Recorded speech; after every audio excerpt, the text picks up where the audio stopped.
And a very good afternoon to you. Welcome from Raimondi Park. I'm Tyler Peterson alongside Nevada Cullen for this penultimate game of the year. It's game 95 of 96 on our Pioneer League season. And for tonight's starting lineups, we are going to turn it over to P Address announcer Tariq Ansari.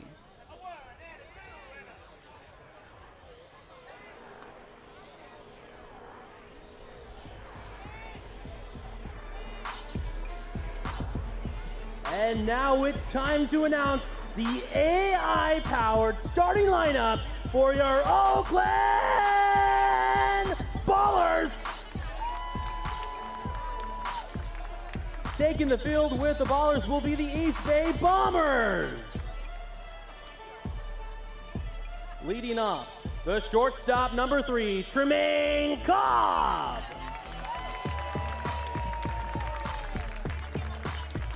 Batting second, the right fielder, number 9, Isai Santos.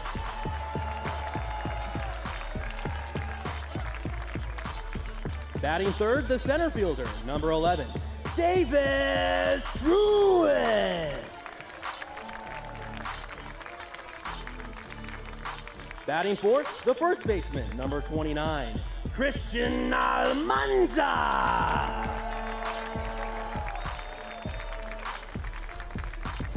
Batting fifth, the designated hitter, number 15, Cam Buford.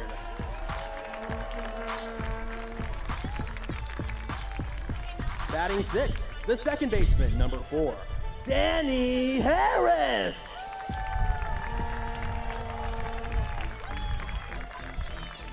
Batting seventh, the left fielder, number 28, Lou Helmet.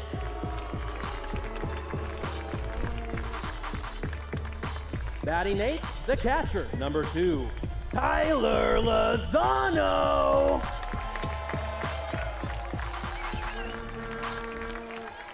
Batting ninth, the third baseman, number 13, Jake Allgaier. And the starting pitcher for your Oakland Ballers is number 17, Reed Butts. I got a water bottle coming over to Tariq right now. The Ballers run out to their positions in their home cream uniforms. The second to last game of the season. It's Fan Appreciation Day here at Raimondi Park. Before we get things started, we are going to have the presentation of the colors brought out today by Laura Peterson, of no relation to myself. And for the performance of the national anthem, we will turn it down to the field. The Star Spangled Banner once again by the Ballers Brass. Time for the national anthem, performed by a band comprised of Ballers fans. Please welcome Ballers Brass.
Many thanks to those 5 gentlemen for getting us started today. And with just 2 games remaining on the season, The starting lineup for the visiting Great Falls Voyagers. Their record 33-61 on the 2025 season. Emilio Corona, the center fielder, leads it off. He's on an 18-game hit streak. Aiden Renahan is the first baseman hitting second. AJ Fritz, second baseman, bats third. A much more meager 3-game hit streak for Fritz. Trey Cruz is the shortstop cleaning up. Kyle Schmack is the left fielder in the 5-hole. Anthony Swenda hits sixth, then plays third base. Frank Podkol, DH, bats seventh.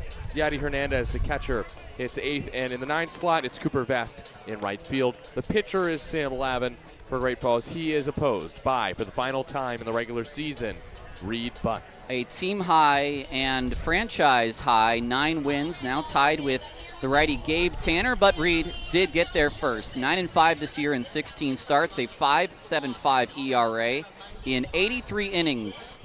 In an Oakland uniform this year, he has struck out 66 and walked 44. He has a 1.75 ERA. Last time out, Reed, Saturday at Yuba Sutter, an 11-5 loss, went 4 2/3, 7 hits, 5 earned runs, 4 walks, 2 strikeouts. Butts, the defense behind him in the outfield, left to right, Helmick, Druick, Santos, infield first to third, Almanza, Harris, Cobb, and Allgaier, with Lozano doing the catching for the lefty, Reed Butts. Well, it was a little bit of an interesting end to last night's game. It was the first time the Ballers did not finish a game through 9 innings at Raymonde in their history, and it was because we lost one of our light towers last night. Now, as it happens, that light tower is still not operational. Now, luckily, today and tomorrow will be games in daylight, so it should not be an issue. But if, for any reason, this game were to go 4 hours, it may be cut just a little bit short. But we are certainly hoping that does not happen, and we do know that that will not be an issue for the playoff, that those parts and the labor will be done in the break. The first pitch to Corona is a ground ball to third. Allgaier picks it up. The first pitch and first out at 4:37 p.m. Well, if everyone wants to swing at the first pitch and do that, we could be out of here in a 9-inning game under 2 hours, unlike the 150 game in 6 innings and 1 pitch. Hey, I think both teams are going to want to start fast in this game, knowing that there could be a time limit on this ball game, and so I'm not surprised to see a lot of first pitch swings. First pitch to Redahan from Butts is a fastball at 88 for a called strike 1. So a very quick start to our ball game. 2 pitches in. Redahan, the first baseman, batting .243. 10 home runs, 23 driven in. The next one, a breaking ball in at the bottom of the zone for a called strike 2. Redahan hitting just .243. Why is he at the top of this order? Leading off yesterday, hitting second today.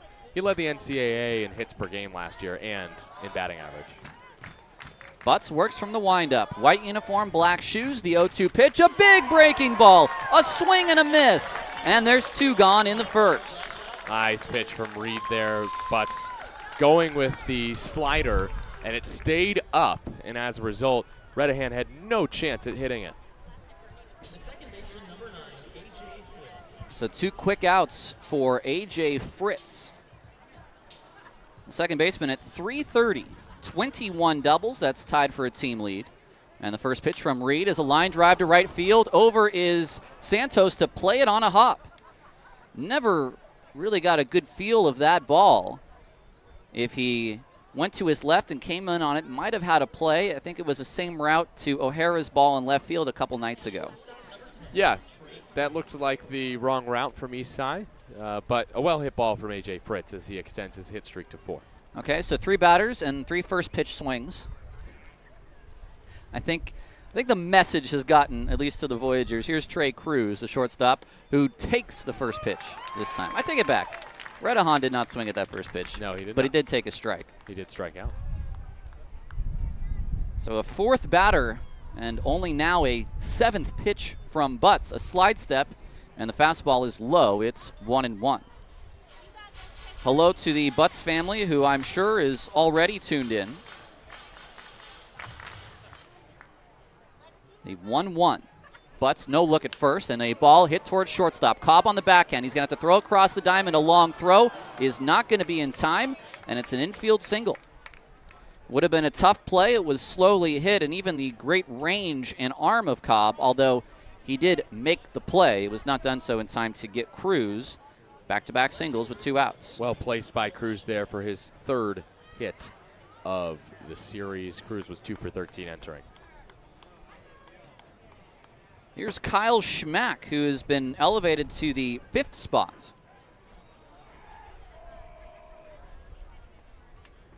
Defense playing behind both runners. No score in the first, and now Butts will step off and feint to throw to second.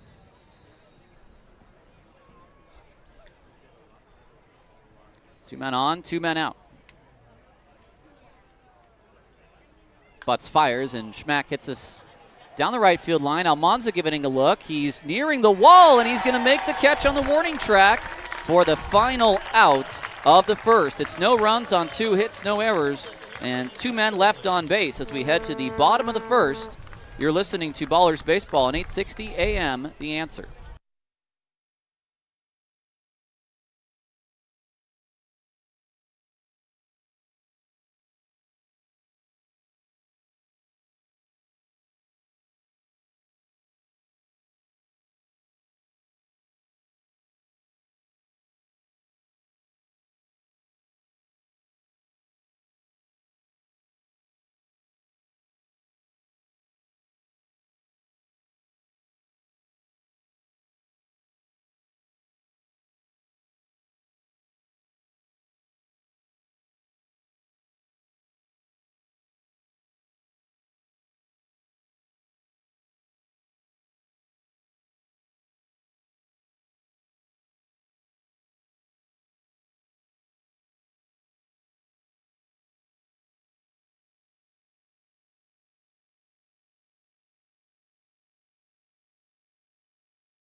Welcome back to Ballers Baseball here in the bottom of the first inning. No score. So glad to have you along for Fan Appreciation Day at the ballpark. Just one more regular season game after today. And then playoffs starting on September 11th, next Thursday. We still do not know the identity of the opponent for Oakland because we are waiting on either a loss from Ogden over the day today or tomorrow, or an Idaho Falls win. It'll be Tremaine Cobb, Isai Santos, and Davis Druick facing off against Sam Lavin.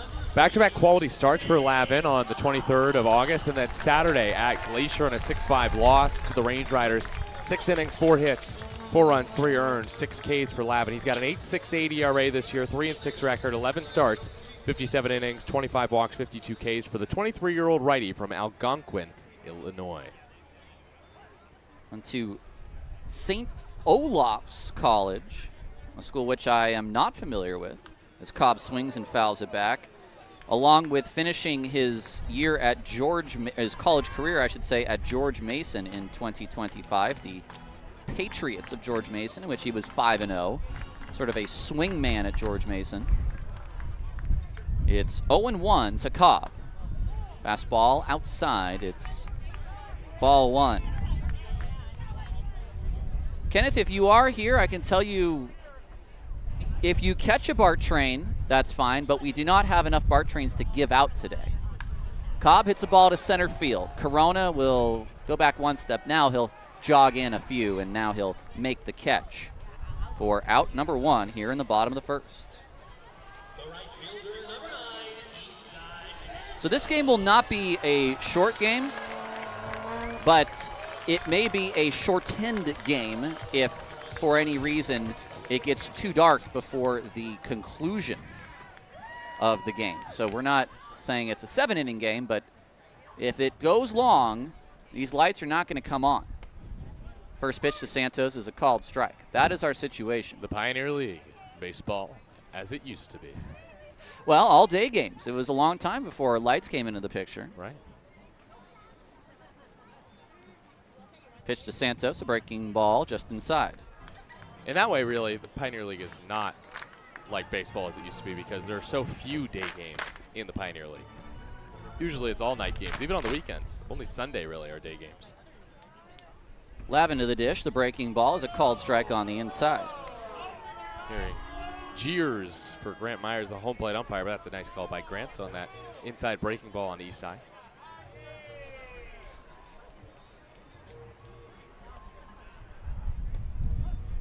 Lavin is shake off.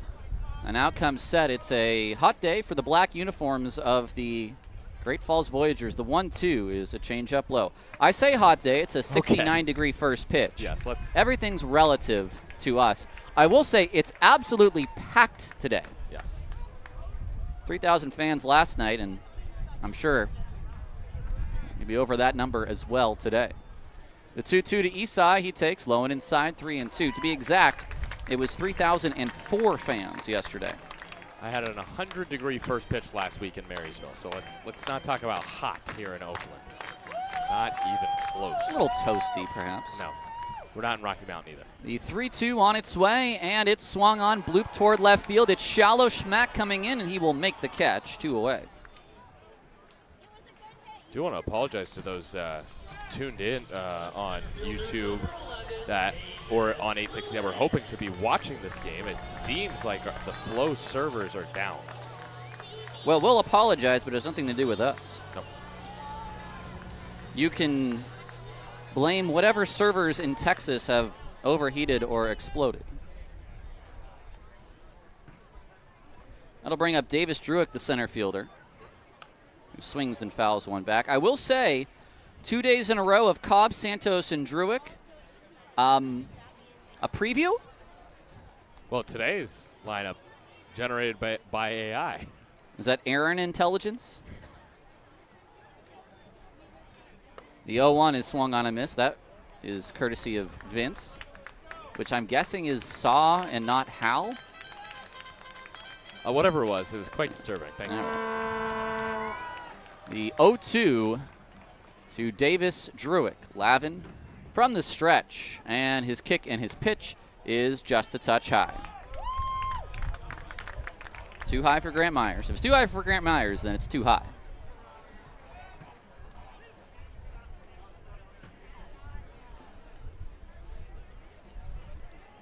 The 1-2. Lavin to the dish. The breaking ball is hit towards second on 2 hops. Fritz has it, and he throws to first. And a quick first inning. That is what we need today. We'll take a break, and we'll come back on 860 AM. The Answer, no score after 1.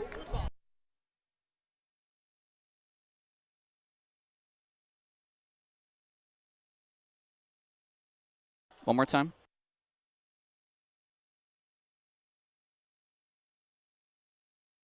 I remember War Games.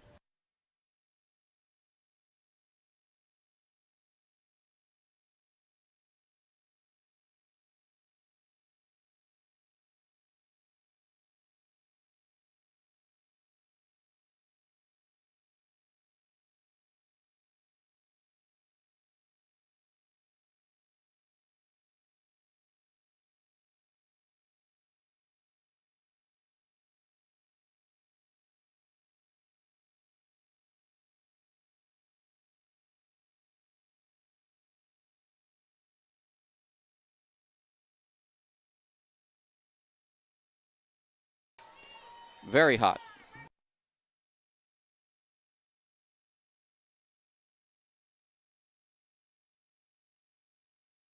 Top of inning 2 on Ballers Radio, the Ballers Radio Network. Why not? Why not? Swenda, Podkol, and Hernandez. Tyler, oh, that's right. I almost forgot. These are, all right, hold on. I've got one child there. Right there.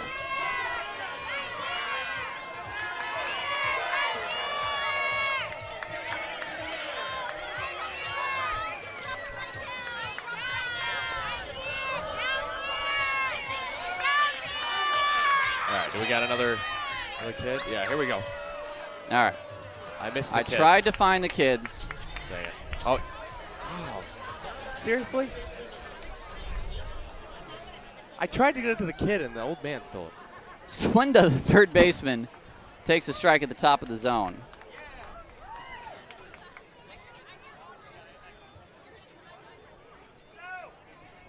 Podkol behind him, then Hernandez. Butts to the plate. It's swung on and missed. The good Butts changeup.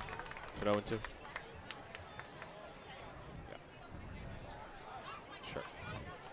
A lot of early swings. Love to see that. And Mississippi State's going to be just short. The 0-2 on its way. It's a ball hit to left field in is Helmick, and he will get there.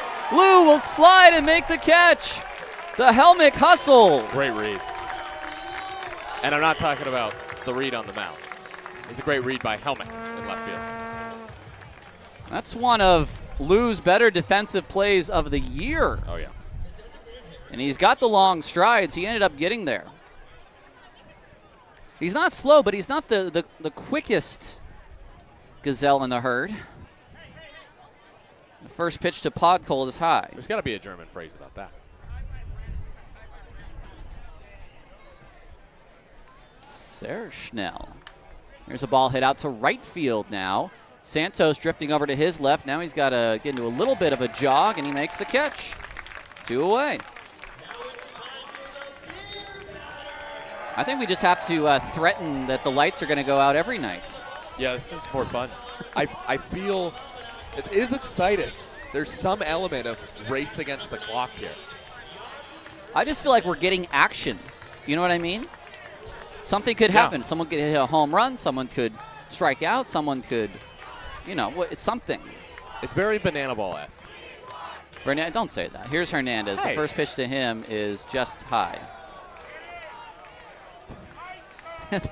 The ball is thrown past Reed by Lozano, and so Cobb has to go get it. It's the first time I've ever seen that, ever. This is the old come to the ballpark, and you'll see something you've never seen before. I've never seen that happen before. 1-0. Swung on and fouled away. It's 1-1. That's a souvenir into the crowd. Great crowd on hand for our Fan Appreciation Day today.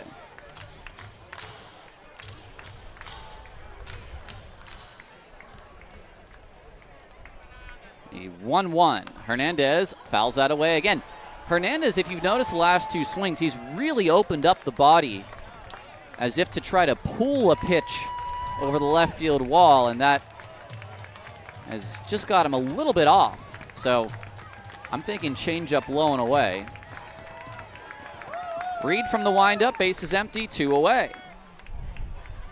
His pitch to the plate is swung on and fouled away. That was a fastball that he attacked him with.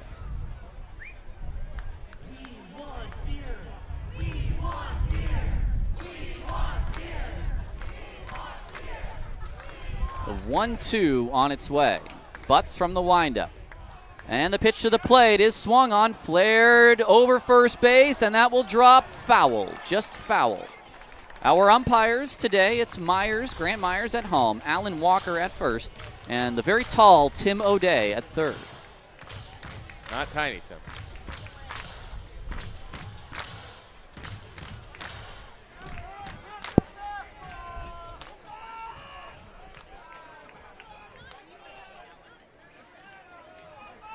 One and 2.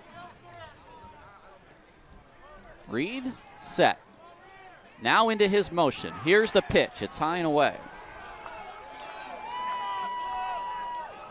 As part of Fan Appreciation Day, we will interact with you throughout the broadcast on our YouTube chat. Dan says Tyler Nevada should start a podcast. The 2-2 pitch on its way. It's popped up. Almanza over, giving it a look. He stops, he reaches up, and he makes the catch again. A foul out down the first base line. And it's a 1-2-3 inning for Reed Butts. We'll take a break, and we'll come back for the bottom of the second inning on 860 AM The Answer.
Welcome back to Ballers Baseball on 860 AM. The Answer. Nevada and the number 13 Florida Gators have just lost to the University of South Florida. That's not even in South Florida. It's in Tampa. Frickin' Tampa, man. He will be upset for the rest of the day. My Sun Devils are currently losing 7-0 in Starkville. Now, I told you we would be interacting with you throughout the game. Dan says Tyler Nevada should start a podcast. We do have a podcast. We have a bird watching podcast, actually, and our episode on the Gant just came out 2 days ago, available on all streaming platforms. Here's Almanza, Cam Buford, and Danny Harris behind him.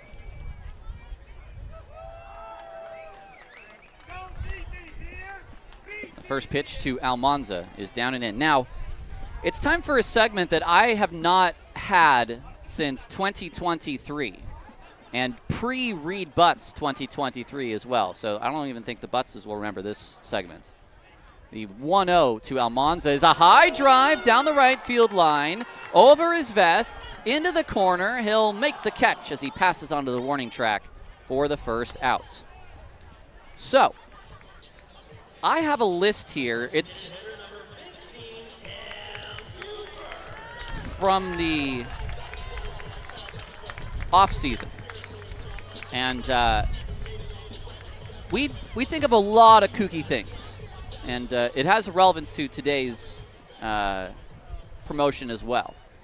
Different promotional ideas.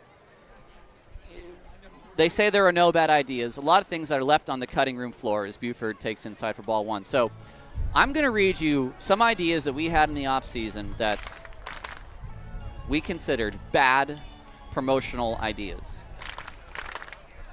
1-0 to Buford. There's a strike on the outside, 1-1. So this first one actually is sort of the genesis of AI night tonight. We weren't supposed to have an AI night. It was a mistake. We were supposed to have an Al night. I pitched Al night to our team. We were going to celebrate all Als, Al Bundy, Al Pacino, Al Gore. If your name was Weird Al Yankovic. If you were an Alvin, if you were an Albert, you would have gotten to the game free. I didn't write the L in uppercase, so they thought it said AI night. So instead we had an AI night. But it's okay. Buford hits it out of play. So that was a mistake. I'll give you just two others as well. One thing that was pitched in the offseason that ended up being a bad promotion idea was a Mardi Gras-themed breast cancer awareness night. Now, I'm not going to explain why it's a bad idea, but there was going to be the handing out of beads. Beads? The 2-2 is strike three called to Cam Buford. And I think you all know why that would have been a bad idea. Beads? Beads. I'll give you one more from this list because I don't want to make too many people feel bad because some people know whose ideas these were. We were going to, so we just got a tarp this year, right? Yep. We didn't have a tarp last year in case it ever rained in Oakland. It never rains in Oakland. Here's Danny Harris, at least during the season. Swing and a miss. Mother Nature has the opportunity to do the funniest thing ever tomorrow. So they wanted to have a quote-unquote make it rain night. They would have an umbrella giveaway. And it would be on a rainy day so that fans could still enjoy the game because there's no cover here at Raimondi. Harris pops it up into right field. This should end the inning in his vest. He will make the catch. That's the third out. So they would have given away umbrellas at the gate. I think those of you who are maybe more familiar with the term make it rain know there's a different connotation in which it's used in, and therefore it was not a good idea to have something named that. So 3 ideas for bad promotion nights. I hope you enjoyed those. We are a little bit kooky here sometimes, and we think up some crazy stuff. So a couple of inside baseball there. We'll take a break. We'll come back. We head to the top of the third on 860 AM. The Answer, still no score.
Well, now it's time for Chat GTP. Tyler Peterson here on the mic with Nevada Cullen as well. Here in the top of the third. Thank you for that, Vince. It's Cooper Vest to lead it off. In the top of the third, Butts' first pitch is a touch high, and it's 1-0. We are going to have fun today, folks. We've got a fan appreciation day, Nevada's last 2 games. These games don't matter for the playoff structure.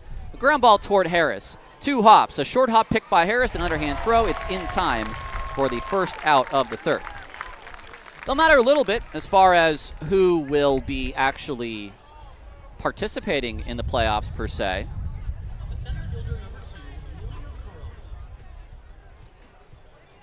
But maybe not as far as standings. By the way, we do know the 4 teams that are in. It's the Ballers, it's the Paddleheads, it's the Chuckers, and it's the Raptors. Now, who Oakland will face, we don't know, as Corona hits one out of play on the first pitch he sees. A first pitch ground out to the third baseman to begin this ballgame. Next pitch by Reed, that's out of play as well. That's only the 24th pitch for Reed Butts. And we are 1 full time through the order.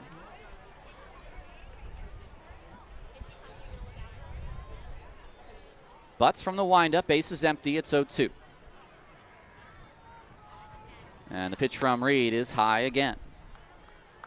Corona extended his hit streak to 18 yesterday, despite only having 2 at-bats in that lights-out shortened game.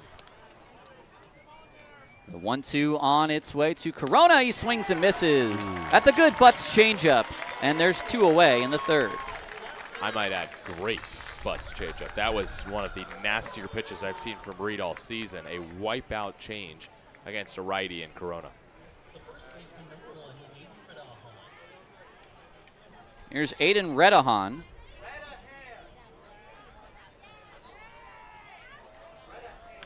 First pitch, line drive. Cobb makes the catch, and Redahan lines out. It's another 1-2-3 inning for Reed Butts. And we head to the bottom of the third. No score on 860 AM The Answer.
Oh.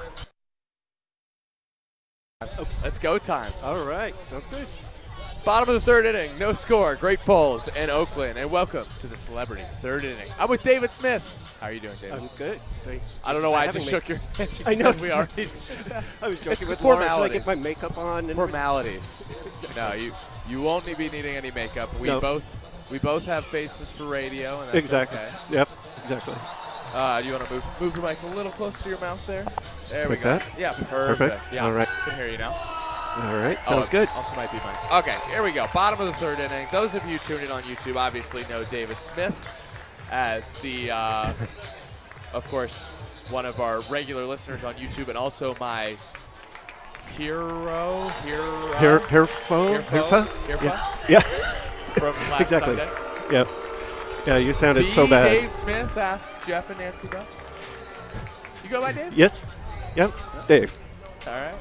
Well, it is Fan Appreciation Day, so great to have you on, David. Thank you. Thank you. It is no score in the bottom of the third inning. 7-8-9 due up. Helmick, Lozano, and Allgaier. Lefty Helmick against the righty Lavin. Lavin, 2 perfect innings so far for Great Falls. His first pitch to Lou. High and away, just outside, 1-0. So, as a Ballers fan, David, I assume this year you've grown to love some certain players. Who've been your favorites to watch this year? I would say Tilo and Lou are probably my 2 biggest. Hack and a miss from Lou, 1-1. So, were you? No, you were not at yesterday's game, so you did not see. I heard about the Lou's lights. run. The lights did go off. Today we're in a race against the lights. Yes. Still no lights. They'll be back up and running on Monday. Helmick takes in. It's 2-1. Why Tilo and why Lou? I don't know. I just they had such great chance, and I think it just got swallowed up in the crowd, and it just and they seem like great guys from at least what I've seen. Yes, they are. 2-1. Helmick swings and misses through a fastball. Now, where do you like to sit on game day? Oh, I usually have to be like right behind home plate. Right behind home. Very nice. Keep the umpires honest, I guess. Yes. Did you ever catch a Bart car? I don't know. No, I haven't. We haven't been throwing them out for that long. No, I haven't. That's all right. Pitch low to I Helmick. heard you got one to Lemon, so. Yeah, we're running out of our Bart cars. I tried to throw one to a little kid today. An older gentleman stole it from him. Oh, no. It's okay. I hope he enjoys it. Yeah, exactly. Payoff from Lavin. Lou swings and fouls it back to the screen. 3-2. So on this Fan Appreciation Day, it's only fitting we have a fan up here. Again, David Smith joins us in the celebrity third inning, bottom of the third. No score here from Oakland between the Voyagers and the Ballers. 3-2 toss. Helmick takes, ball 4 low. And Helmick is aboard. A peek behind the curtain for you, David. Yeah, no, I like it. Missed right here. So not really close. Oh, was that only ball 3? Was that not ball 4? Yeah, we got. Yeah. Now Grant Myers is coming out. Yeah, I think we were on it. Umpires will talk about it. You're getting a little confused out there. It's a shame Booney's not up here today. Booney would be losing his stuff right now. Oh man. Yeah, I'm quite impressed with all the screens that you have to keep track of here. 4 balls, yep. Thank you. Yes, it is a lot of screens, as you can tell. I mean, I'm in technology, all so over the place. this feels like my server room. Right at home? Yeah, no, exactly. What now, are with you the stats on it, I wouldn't be able to follow those. But at least if you need me to troubleshoot the computers, Good to know. I'd be helpful there. Who do you work? I'm actually with Oakland School for the Arts. Oh. Yeah, and so I run their technology there. Very cool. So thank you for being a teacher in some way. Well, helping out the teachers. Yes. Yep. Make sure all the tech works, and the kids have their Chromebooks. Lozano takes a strike. Right on cue. Yeah, right. You get Lou and Tyler the chance back to back. Yeah, exactly. How long have you been following the Ballers now? I would say just this year, really. Just this year. Yeah. So this was born last year. Have you heard the story behind the chant? 0-1. I have Lozano not. takes outside.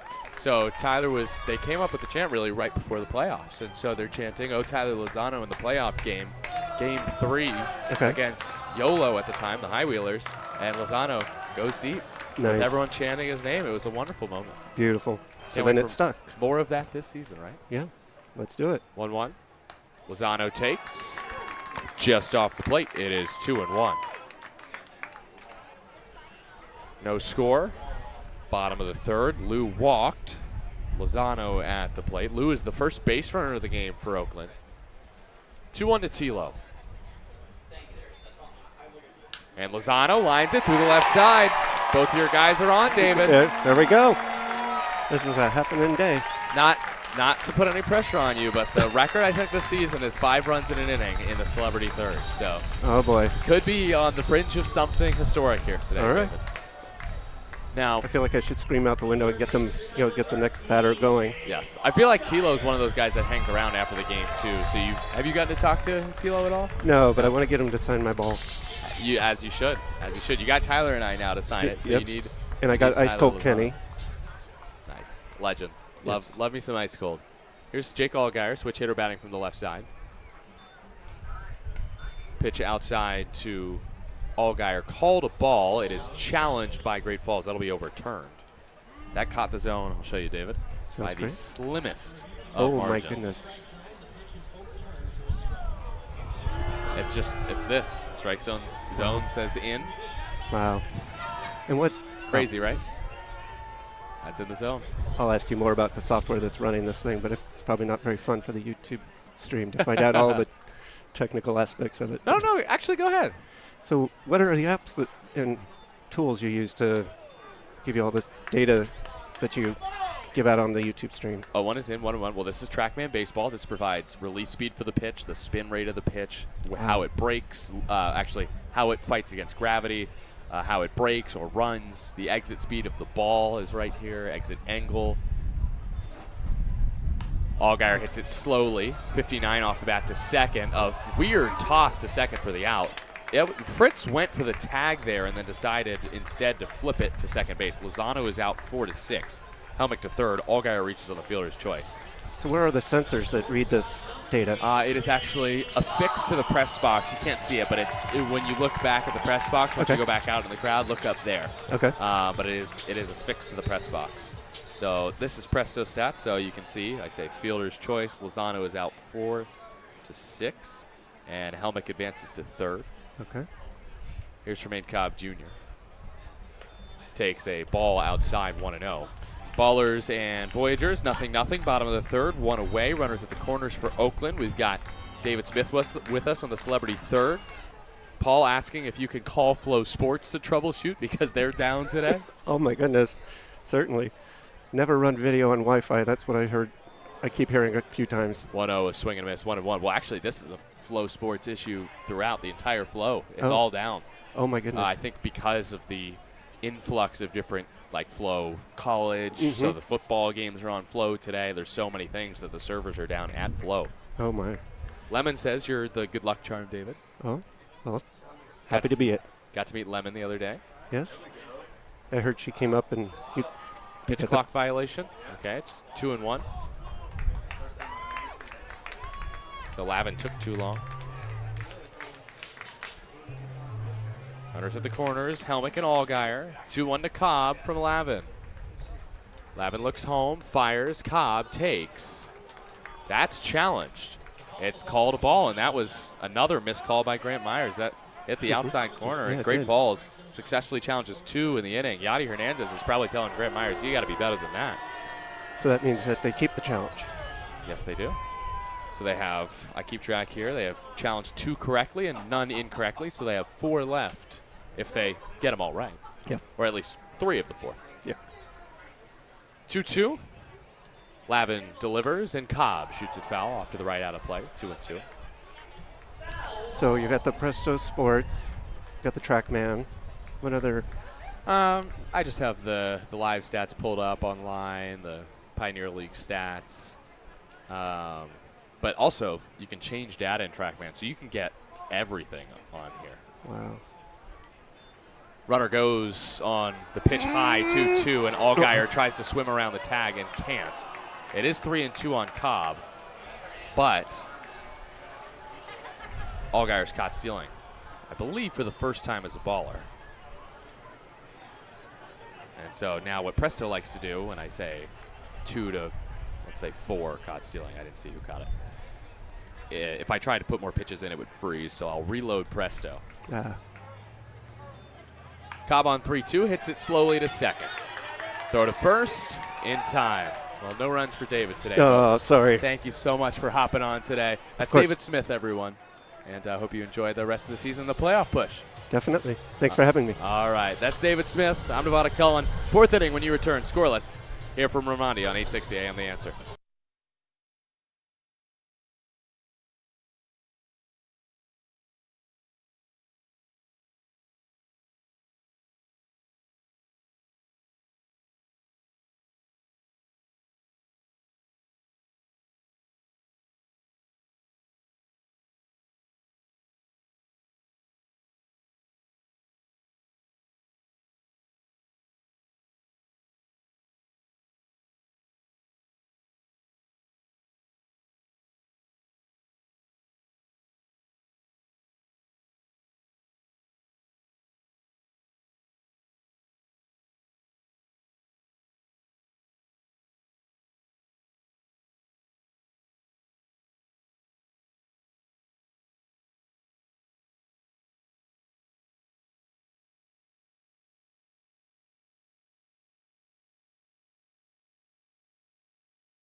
Well, that was weird.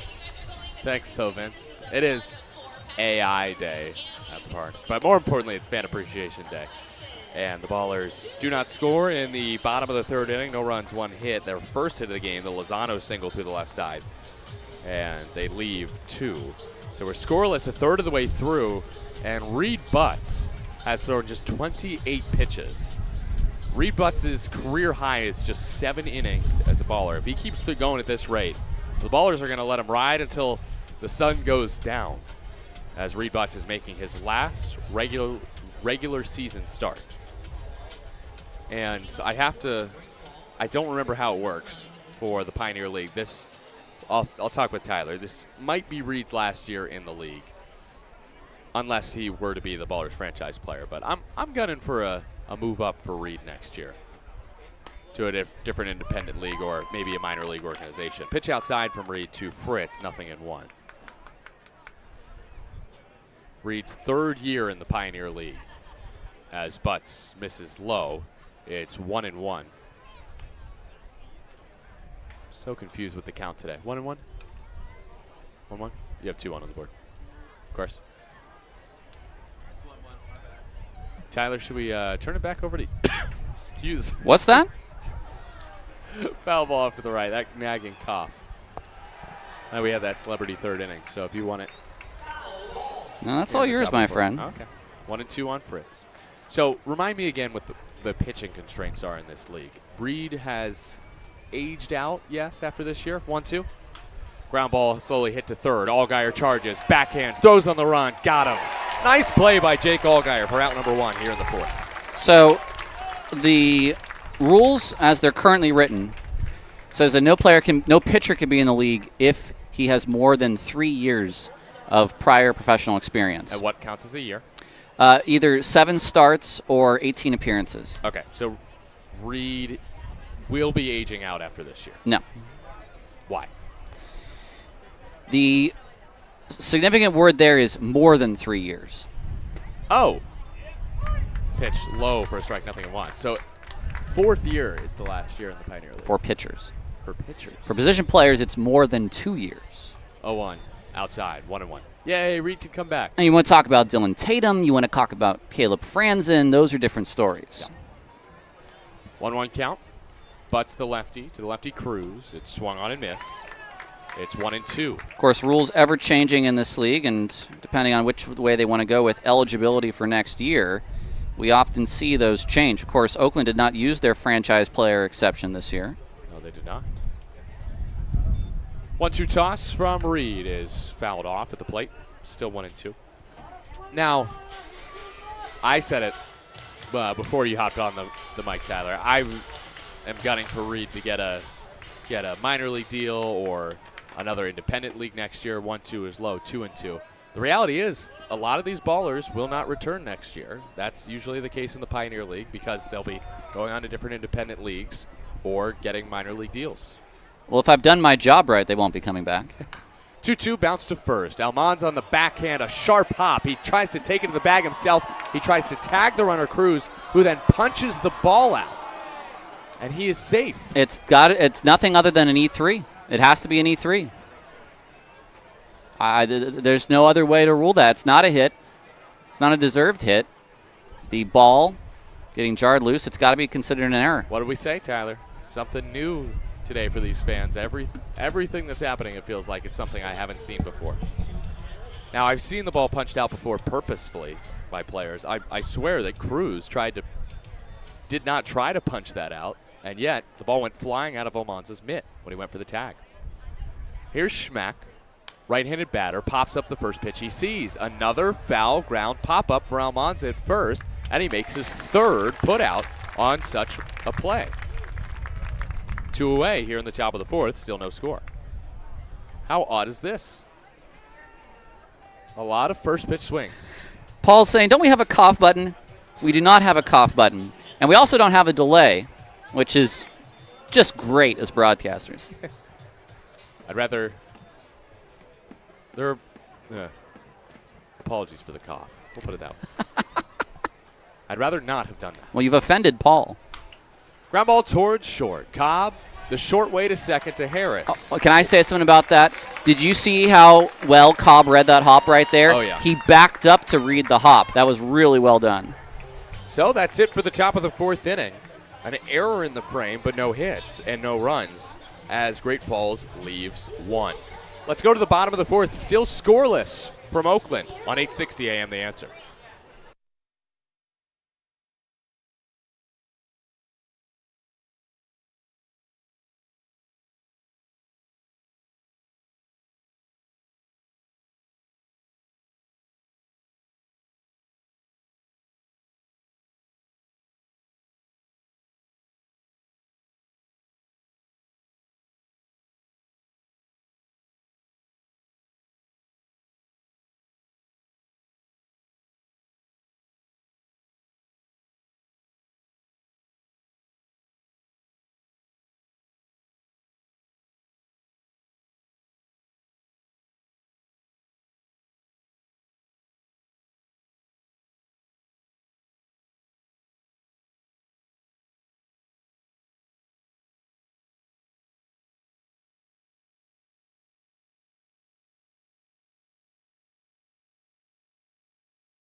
Bottom of the 4th inning here from Romani Park in West Oakland. Penultimate game of the season, and we're still scoreless on 860 AM The Answer. I'm Nevada Cullen, that's Tyler Peterson, and today is September 6th, 2025. But what happened today in Oakland baseball history? Well, the Ballers clinched a postseason berth and a nail-biting 4-3 win in Davis. Sullivan's second save of the year?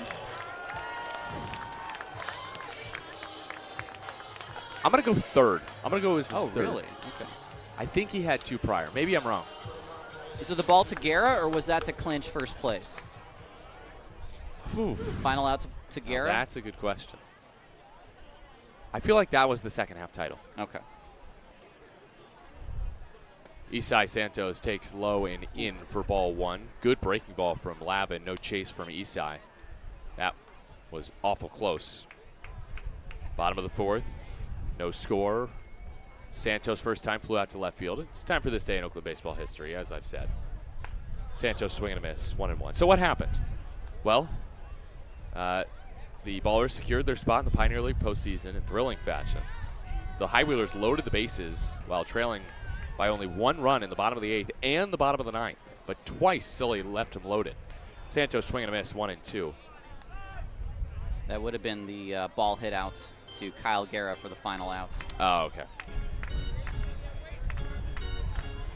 Tyler Best had a base hit in the right field. Ben Ferreira struck out back-to-back Ballers before Kyle Guerra singled through the right side with 2 outs. And Dante Stewart came to play. 1-2 pitch, swung on and missed. And Santos is down swing. Second strikeout for Lavin. Here's Davis Druick. So Dante Stewart had an 104-mile-an-hour triple past the diving Braylon Skinner in center. A 2-run triple to give the Oakland Ballers the initial lead in that game. High Wheelers got one back in the bottom of the inning. Yolo tied the game in the 4th. And then the Ballers rallied to grab the lead in the 6th inning a year ago today.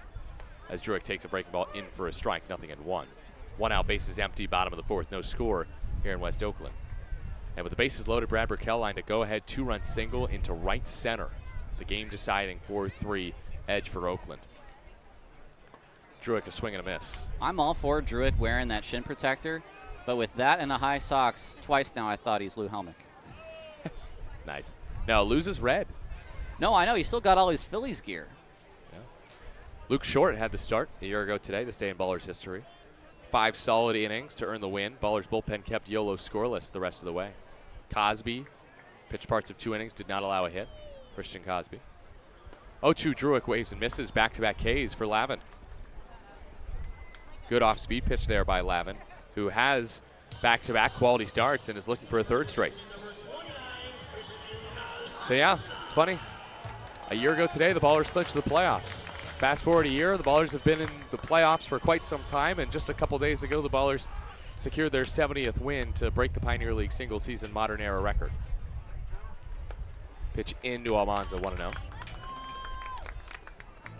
Shadows are a little bit long right now. Oh, yes they are. 1-0. Almanza swings through a breaking ball. Or changeup, I should say. No, splitter. There it is. Shadows a little long there, Sam.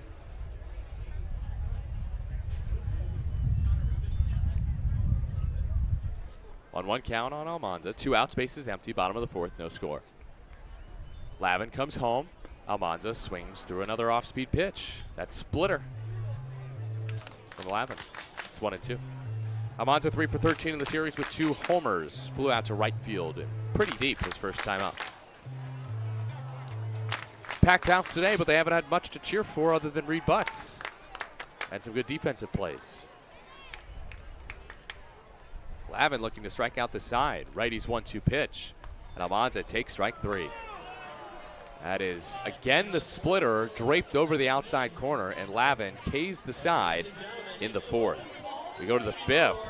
No score on 860 AM, The Answer.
Start of 5 here from Ramondi. 0-0 between Great Falls and Oakland. Nevada calling alongside Tyler Peterson. Bryce in our Vert Studios, and Vince with us on 860 AM The Answer. It is the top of the 5th inning. This is normally time for Question on the Answer, so I'll let Tyler brainstorm for a bit. See if he can come up with something. Tyler, do you have anything? No, not yet. That's okay. Top of the 5th inning. It's Fan Appreciation Day. Do you want to open it up again to the fans? Oh, good idea. Question on the Answer. Ask us anything. Please ask us anything. This is the final. This is the Ballers' penultimate game. This is my penultimate game this of the is season. This is the big fun day. Oh, yeah. Here's Frank Podkul. He takes low, challenged by Lozano. Oof, that was close, but teams are going to be 3 for 3 today.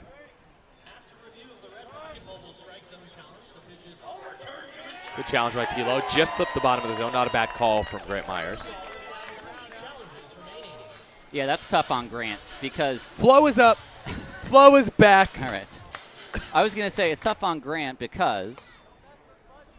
It's a ball. The pitch actually hit the pitch looked like it didn't hit the zone, but we're not using the zone. We're using the indicator. The strike zone decision system as Podkul swings and misses through a Reed Butts fastball. 1-2. Favorite candy from Xavier Garcia. All right, Xavier, I'm going to go with cough drops. 1-2. Little tapper foul. Well, as of right now. No, Scandinavian swimmers from Trader Joe's. Is that, wow, is that the knockoff Swedish fish? They are the improved Swedish fish. No way. Yep, it's the best. Scandinavian Specifically, swimmers. The sour swimmers. 1-2 fouled off, out of play. You? Ooh, I kind of always like a Kit Kat. Give me a break. Give me a break. Break me off a piece of that Kit Kat bar. 1-2 spoiled foul by Podkul. Do you think they would have that for karaoke night? Good question. We have a question from one Chloe Ramsey. First time Long time? Long-time listener, first-time caller. That is the significant other of Dylan Tatum, of course. Hi, Chloe. Oh, I was trying to figure out what DT meant. Now I know. Yes. Hello, Chloe. 1-2, popped up foul towards you in the press box, Tyler. You can catch this, right? That's concourse material right there. 4th straight foul ball by Podkul. Favorite DT moment this year, Chloe asks. Obviously, it's got to be on the field, his 3 ninth-inning home runs, specifically the one against Rain Supple because he hadn't homered in 2 weeks, and I felt like I had a small part in it. 1-2, Podkul lifts another one foul. That's 5 in a row. That's off to the right. See, you got to, whether it's your only time or your first, you got to experience life on the road this year. Yes. And life on the road, it's a grinding, grueling process, but it is quite fun. Yeah. 1-2 is low, 2-2. Now I'm trying to think of my favorite Dylan Tatum moment off the field. I will say one of the best pieces of social media of the year is his birthday cake in the face. Oh, that was great. Good answer. I mean, that got like 1 million views or something. 2-2 wave and a miss on the 10th pitch of the at-bat. Butts throws him a changeup, and Podkul fans for the first out of the 5th. I'm going to go for, in terms of off-field, I've loved his, anytime he's in the home run cart, it's my favorite. He's always like tongues out, tongues wagging like a dog, especially in the luchador mask. It was really funny to watch. Chloe, feel free to chime in with yours, either on the field or off the field for Dylan this season. First pitch is low in the dirt to Hernandez. We got more questions. Jeff and Nancy Butts, where will the honeymoon be, Tyler? Where are we going on our honeymoon? That's a good question. I kind of 1-0 high and away. kind of thinking about the Catskills. Sounds good to me. Oh, my honeymoon. Oh, sorry. Right. That'll be Antigua and Barbuda, specifically Antigua. I will not be telling the hotel because for privacy reasons, as the 2-0 is low, 3-0, and I half expect that maybe Jeff and Nancy will try to crash the honeymoon. Oh, you won't give up the location of the hotel. I see. 3-0 is on the outside, 3-1. I thought you said Lord knows they deserve a vacation. I was going to say, I thought that you were going to say you weren't going to tell the hotel that you were skipping out on Barbuda. 3-1 from Reed is tapped towards third. Backhand, Allgaier, jump throw to first. Picked out by Almanza. Put him on Sports Center again. 5-3 put out for out number 2. He's pretty fun to watch. We're going to get the replay here from Virch, and you got the best parts of that replay right there. And, nicely done, Bryce. Yeah, a little apple. Give the assist not to Allgaier, but to Almanza on that play. Either Isaac or Yoko, I think, is on high home today. Shout out to either one of them. They've both done excellent at that role this season for the Ballers. Good camera work, good producing, and a great play by Jake Allgaier. And Flo is up just in time. Well, now they can see Bryce's handiwork. First pitch, a strike to Vest, nothing in 1. No? No. There's a strike. Nothing in 2.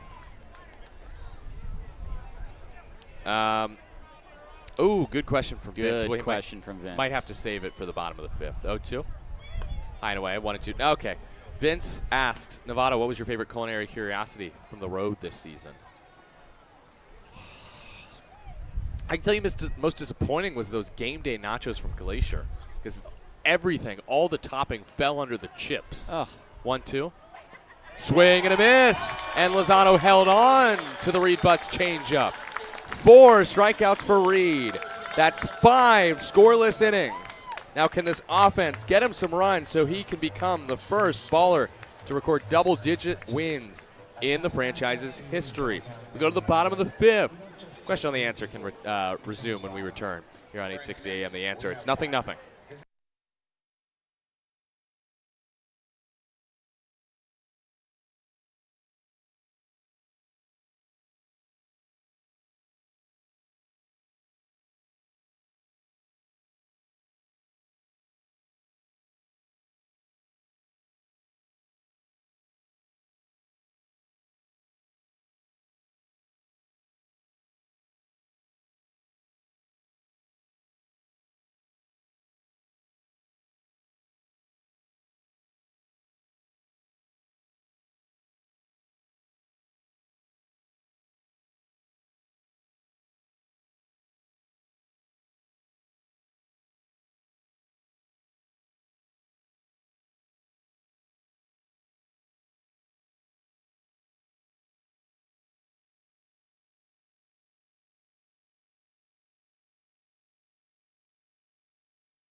Hey, Alexa, can you provide some runs here?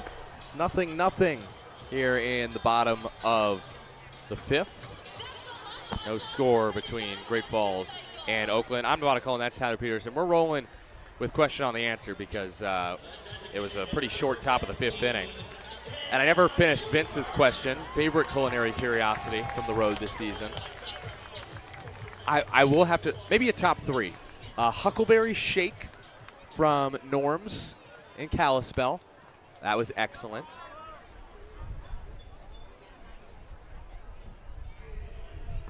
Pitched low and away from Lavin. 1-0 on Buford.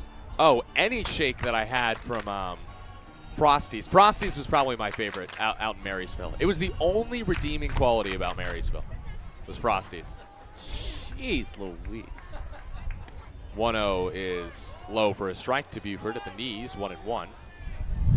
This is Nevada, I won't be back in California forever, Colin. I'm just saying, if I wanted that 100-degree heat, I'd be in Florida. 1-1. Buford takes high and away. 2-1. Well, it looks like Flo's down again, so how about I tell you how I really feel about Flo? No, I'm just kidding. I might get to work with Flo again. I love our Flo staff that we get to work with. Ball fouled back by Buford. 2-2. Boy, there is a fence you are walking right now. Shout out Sumit Kumar, Joshua Heinrichs. Who else do I want to shout out? Pascal Pryor. Some of our great Flo helpers this year. 2-2 to Buford. Cam takes. Called third strike on the outside corner. Cam challenges immediately. Yeah, that's ball 3. So Oakland is 2 of 2 on their challenges. Okay, favorite cough drops flavor, Xavier asks. I say honey lemon. Who was or is your favorite MLB player, Tyler? Asks Beth. Well, from my Oakland Athletics, probably Yoenis Cespedes. Oh, legend. And Good then answer. from my San Francisco Giants. Payoff to Buford. Tapped on 2 hops to short. Oh, and it takes a wicked hop over Cruz. Oh, It's probably still an it's got to be a hit. No hit? Okay. He backed up on the ball. It was slowly hit. It's a bad hop, and Cam has speed. Right? Yeah, you can't assume that he would have thrown He him backed out up. anyways. Bad hop. Cam has speed. It's a brutal hit as far as Lavin's concerned, but I think it has to be a hit. Buford has now hit safely in 31 of his last 35 games. Here's Daniel Harris, the 4th. It's the bottom of the 5th. Let's see if he gets a 2-1 pitch in this at bat. First pitch is high and away. Maybe I was just a day early. Daniel Harris, the 4th, an 8-game hit streak. I predicted yesterday he would homer, a 2-run homer in the bottom of the 5th inning on a 2-1 count. Let's say he does it here. Lavin's 1-0. Harris takes ball 2. Okay, we're cooking with gas here. All we need is one more strike. My favorite MLB player, Adam Jones, Manny Machado, Fernando Tatis Jr. Current, probably still Tatis. 2-0 What? throwback in time. Really? Yeah, I love Tatis. See, for me, Yoenis Cespedes, when you say favorite MLB player, who's a guy that I had to see? Who's at bat I couldn't take a bathroom break on? Like, who did I have? Every time he came up to the plate, it was something you had to watch, and that was, for me, Cespedes. 2-0, Harris swings and misses through a high fastball. It's 2-1. Maybe I haven't really thought about who my favorite one to watch is right now. I watch a lot of the Orioles. I'm going to try to think of my favorite Giant of all time. It's going to be a little bit tough. Freddie Sanchez. I love Freddie Sanchez. I'm going to think back on that question. I really, really like Freddie Sanchez. 2-1 pitch. Lavin to Harris. And Harris pops it foul. 2-2. Oh, that was the pitch Nevada's been waiting for a day and a half right there. Oh, well. Question on the answer from Mass Spectrician. Do you think Scrappy should buy Axel some trousers? Yes, of course. Another one from Beth. Good one. Runner at first is Buford. 2-2 pitch from Lavin. Harris strikes out. That's a wicked breaking ball there. Actually, somebody better score again. Somebody better score soon. 5 strikeouts now for Lavin.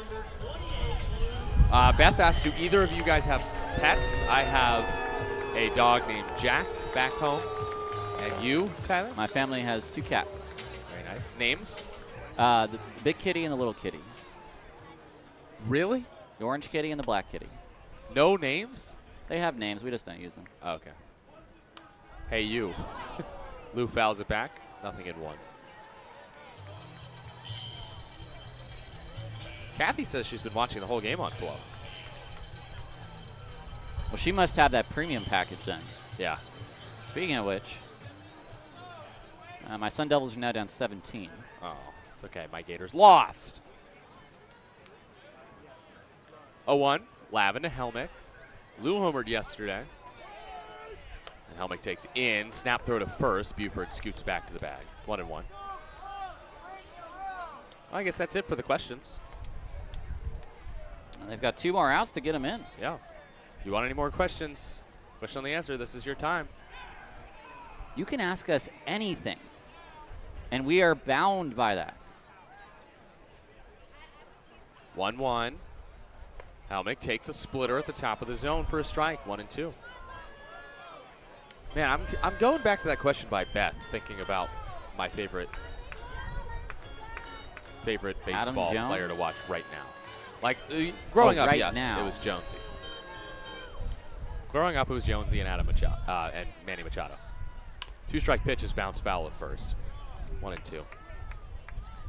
I mean, like a couple of years ago, I think it would maybe was Felix Bautista for the Orioles. The closer? Yeah. He's one of those, again, like you said, whenever he was pitching, it was must-see TV. Firing fireballs in there, his nasty splitters. 1-2, runner goes. Helmick pokes it foul into the screen. Favorite MLB manager? You know what? I do like Corbin Carroll.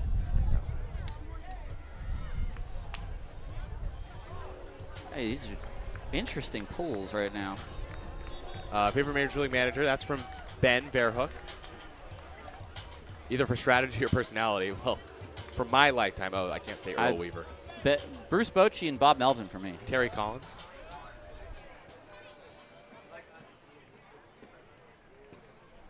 One, two again.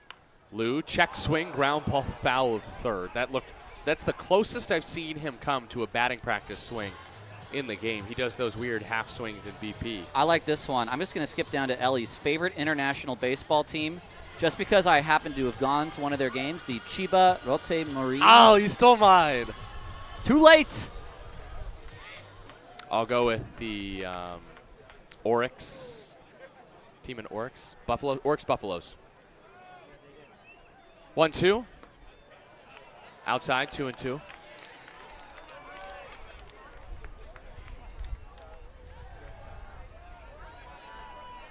Buford at first. Helmick at the plate.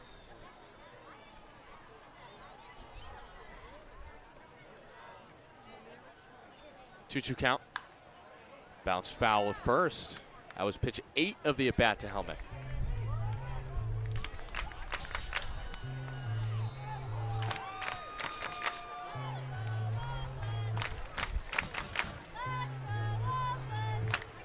Favorite McDonald's order?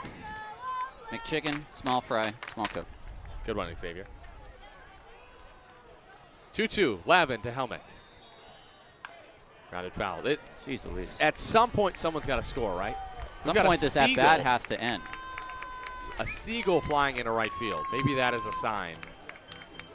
Is that like a owl in old Greek times? Perhaps. No score. Bottom of the 5th. 1 out. Buford still stuck at first base after his leadoff knock. 2-2 toss from Lavin. Helmick swings through a fastball. Man, it's this Sam Lavin.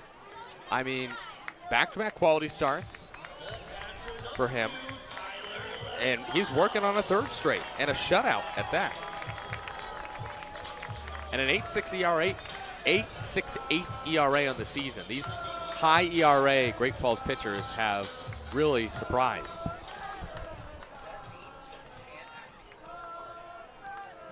Lozano, right-handed batter against the righty, Lavin. Yellow arm sleeve today for T-Low as he takes high and tight, 1-0. That's a new one on me, the yellow arm sleeve. Oh.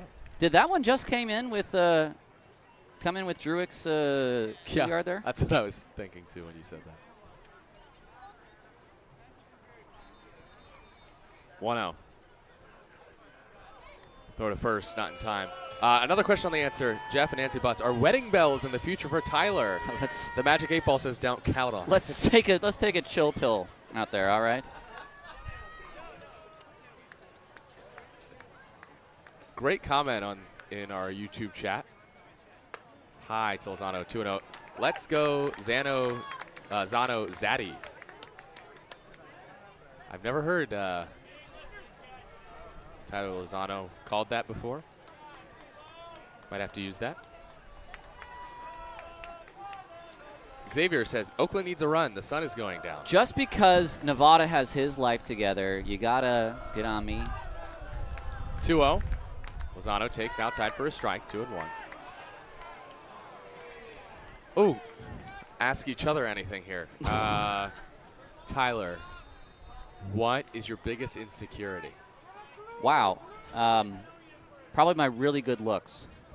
2-1 from Lavin. I noticed. Lozano strokes back to the screen. I'm just too good looking. What was your first job, Tyler? My first job ever, I was a Junior Giants ambassador in Richmond, California for the RPAL Junior Giants League. And I helped run that little... I did know that, yes. I worked in a dentist's office. 2-2. Runner goes. Lozano spoils it.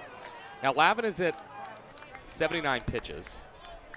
So my guess is he could probably throw 6, no problem. He's gone at least 6 innings in each of his last 2 starts for these back-to-back quality starts that he's working on, or already has established. He's going for a 3rd straight today. Went 7 shutout in his 2nd pro start. That was on the 24th of June against Glacier. 2-2 to Lozano. And he pokes into left field. It is down for a hit in front of Schmack. That is just the first time today that Oakland has managed multiple hits in an inning. That is Babe Lozano, 2 soft hit balls to left field. That is a rally for today. And we only have maybe an hour of light left. Shadows have appeared on the field. Some long shadows from the light poles. And a long shadow from the pitcher Lavin, the righty, extending to his left. Here is Jake Allgaier, who's in a bit of a slump this series, 1 for 11. A mini slump. First pitch to him is low, 1-0. 2 outs, 2 on for the Ballers in the bottom of the 5th. In what is some part of a little bit of weird scoring from last night, Luke Short did not get a complete game shutout because Caleb Franzen threw 1 pitch in the 7th inning yesterday. His 34th appearance of the year, Franzen. And his shortest by far as Allgaier takes low, 2-0. That was when the game was called short due to the lighting issue. This game, I would guess, goes farther than last night's. Does it finish all 9 at this rate? Maybe. I don't know. It's a big old maybe. All I know is there's no one scored, and it's making me nervous. Allgaier swings through another off-speed pitch. A breaking ball that was really middle there from Lavin. It certainly put a different taste of drama into a game, which, again, doesn't mean anything as far as the playoff standings are concerned for these two teams. Allgaier hitting with runners in scoring position. Best on the team with runners in scoring position. And he hits it slowly past first. Whoa, nice play, James Harris. All right. Little toss over to Benji in the dugout on that ground ball. 395 hitter with runners in scoring position. He's 17 for 43 in this scenario, Allgaier. It's the best batting average with RISP. Buford and Lozano the runners. 2-2 pitch with 2 outs. The deuces are wild. Lavin looks at second. Kicks. Fires.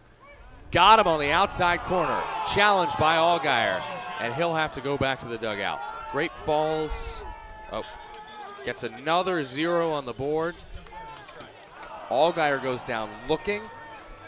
And that is how the 5th inning ends. Lavin, despite giving up 2 hits, strikes out the side. And Sam Lavin has 7 Ks through 5 shutout innings. We go to the 6th. Nothing between Great Falls and Oakland. On 8:60 a.m. The Answer.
Start of 6 from Ramondi Park. Your line score: no runs on 2 hits, no errors for Great Falls, no runs on 3 hits, 1 error for Oakland. Oof, a pitcher's tool at Ramondi Park. Great to see from Reed Butts. This is one of his best starts of the year. Good for him going into the postseason to have this start, to send the message that, hey, if you need me to start a Pioneer League playoff game, I will deliver. And Reed has delivered today with 5 2-hit innings, no runs allowed from Reed. It's the top of the 6th. Reed Butts. What a baller's career he has had. 9 wins this year, 9-5 record. Tied for the team lead in wins. His team leading 17th start. And his first pitch to Emilio Corona is low, ball 1. And we begin the top of the 6th inning. Butts to face Corona, Redahan, and Fritz in this frame. That's 1, 2, 3 in the Great Falls order. 1-0 toss. That's popped up. Shallow right field. Santos is in, and Reed Butts retires another man quickly. That is now 1, 2, 6. 6 retired in a row from Reed. And he's just 3 over the minimum through 5 1/3. Brings up Aiden Redahan. He's 0 for 2 with a strikeout today against Butts. Lefty-lefty battle here with 1 out in the top of the 6th. Base is empty. First from Reed is yanked onto the outside corner for a strike, 0-1.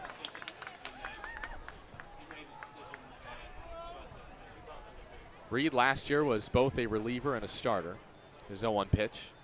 Swung on a miss, 0-2. And when he returned this year, Tyler, it was clear he would be a member of the starting rotation. Yeah, he had been a bit of a swing man in the previous year, but the Ballers needed left-handed starters, and Reed certainly made that jump. 0-2 is outside, 1-2. And may I add, with him and Luke Short, you could argue the Ballers have the best 1-2 punch in terms of lefty starters in the league. 1-2. Line drive to third, snared by Allgaier and then out of his glove. That's a base hit. It's 97 off the bat. Yep. In and out of the mitt of Allgaier. Brings up A.J. Fritz, who's 1 for 2 today with a single. That is the first hit for Great Falls since the first inning. That is only the 3rd hit allowed by Reed Butts today. He's been excellent in his last regular season start. Fritz, right-handed batter against the lefty Butts. Runner at first is Redahan.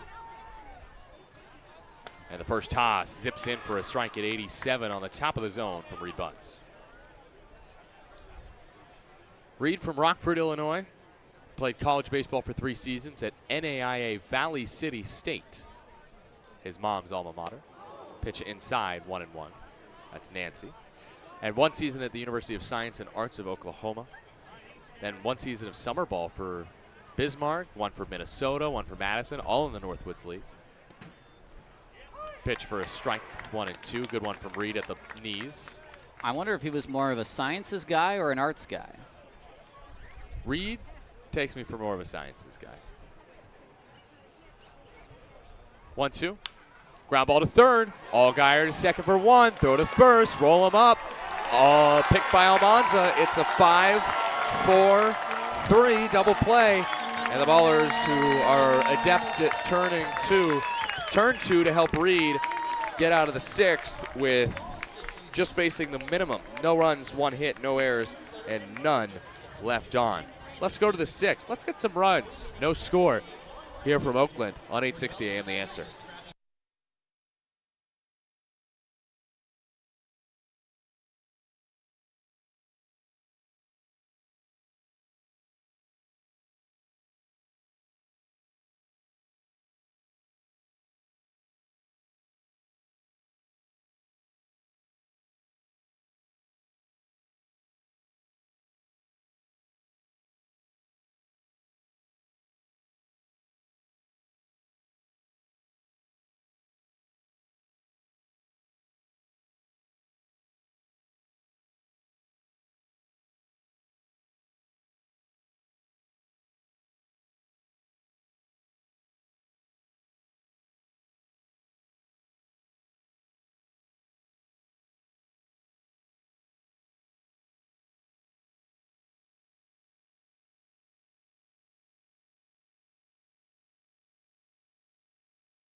That's Hal.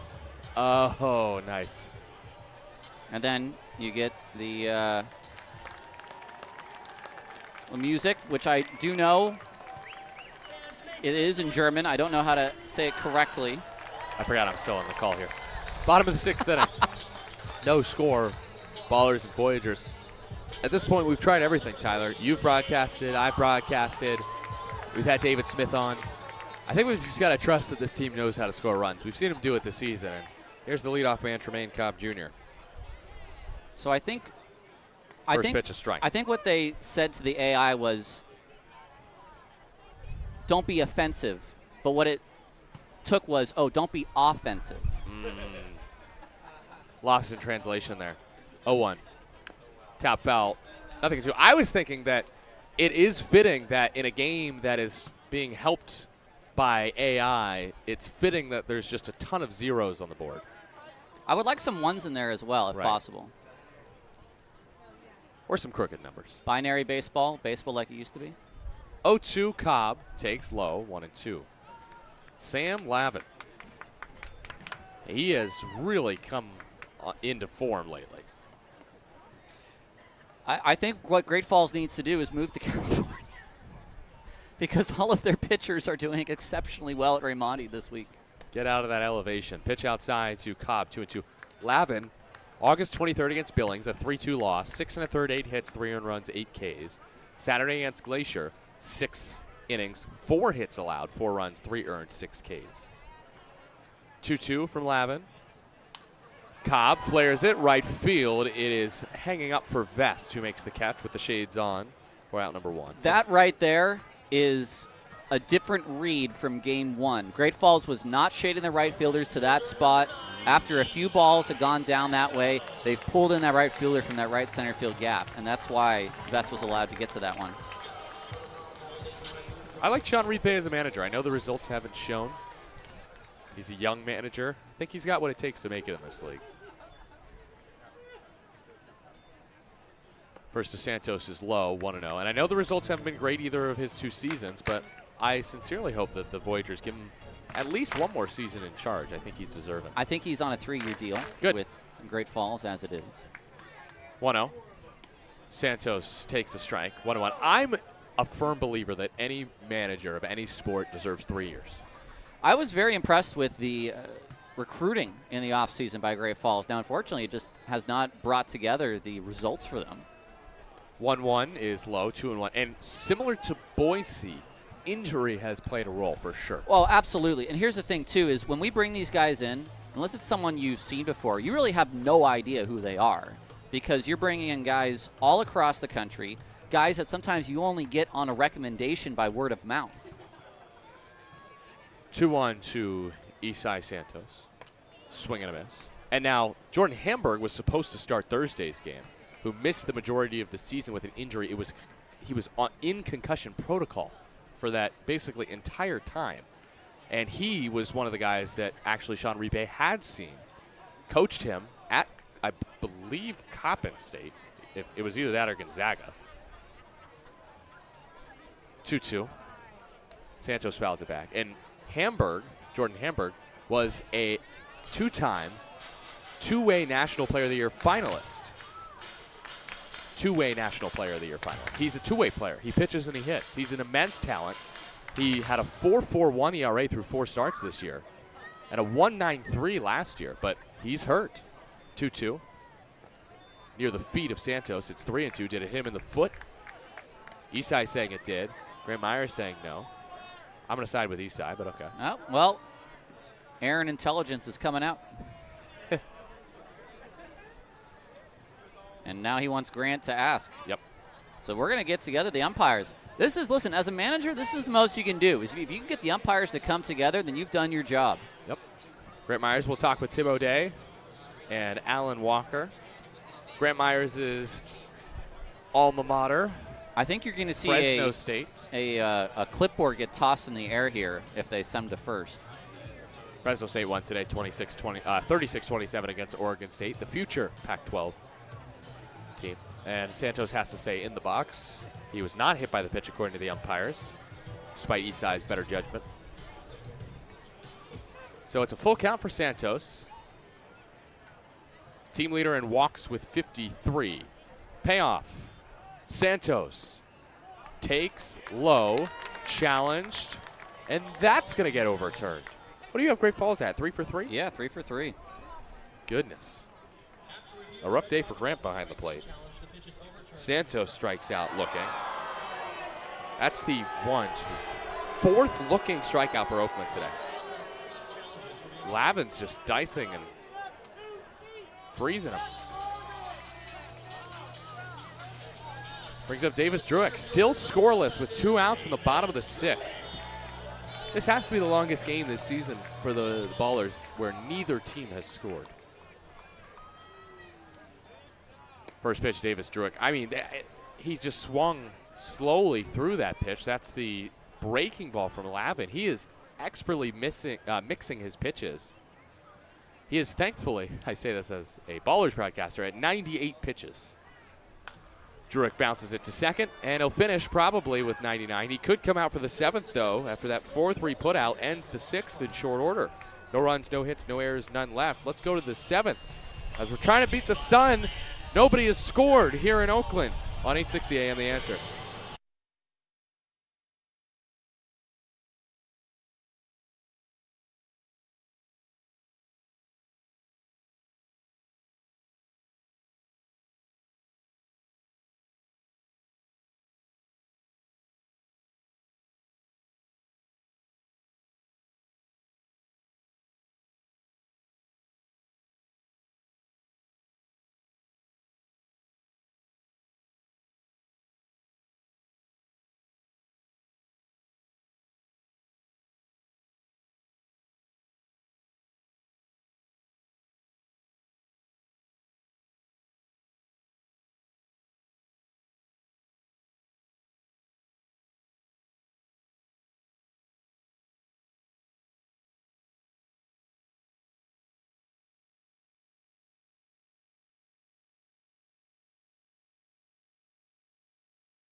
Top of inning 7, we are still scoreless here on 860 AM The Answer. Tyler Peterson, Nevada Cullen on Fan Appreciation Day here at the ballpark. And we had one celebrity third inning, and for the first time this year, we're going to do a celebrity seventh inning. We have cartoonist and designer, the woman who has made the beautiful trading cards for the team this year, Nomi Kane. How are you, Nomi? I'm great. Beautiful day for a game. It is a beautiful day for a game. It's just perfectly, I don't say perfectly humid, but it's a Saturday afternoon. It's a packed yard, and I actually think I have our attendance numbers. I want to see just how packed we are. 3,339.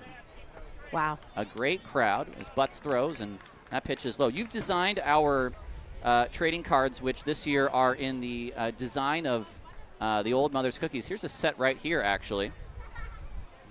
Now, have you ever done a collaborative project like this before, as Reed misses high and inside? I have not. I did a piece about the end of the Oakland A's for the Oakland side last year, and that sort of put me in touch with Brian, and this is my first opportunity to collab on something baseball, and I've always wanted to. First pitch is down low. You can let that one go. It'll stay right there. Yep. Okay, great. What's your relationship with baseball?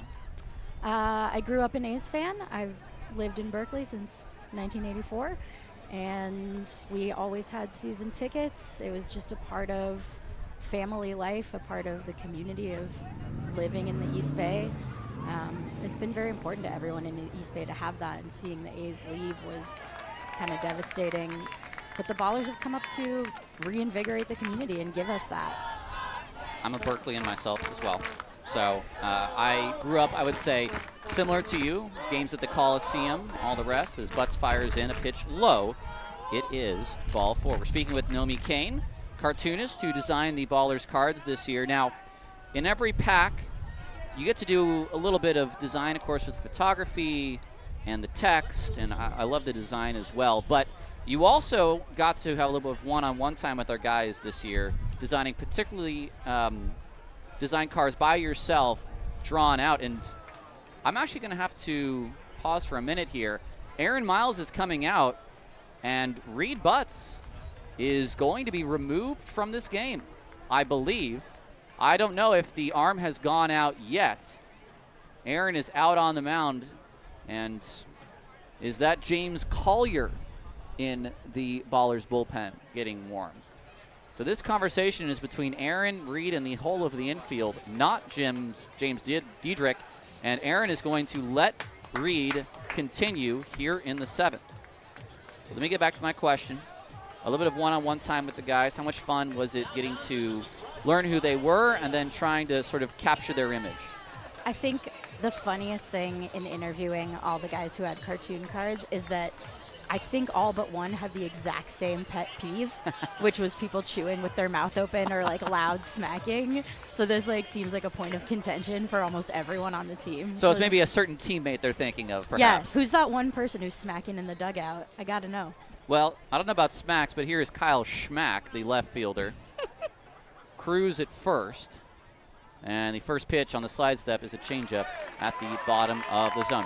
Now, this is your first year in collaboration with us for this particular project, but last year as well, how many games did you come out to? I think we probably came to 12 or 13 games last year, and we've definitely been to close to that many this year. Here's a high drive to left field. Lou going back to the warning track. He will make the catch a step before the track, and there's one away. What was your, I'd love to get the idea, because for you, who now part of the Ballers family, you were just a fan. You were more of sort of our target demographic at first. A East Bay A's fan.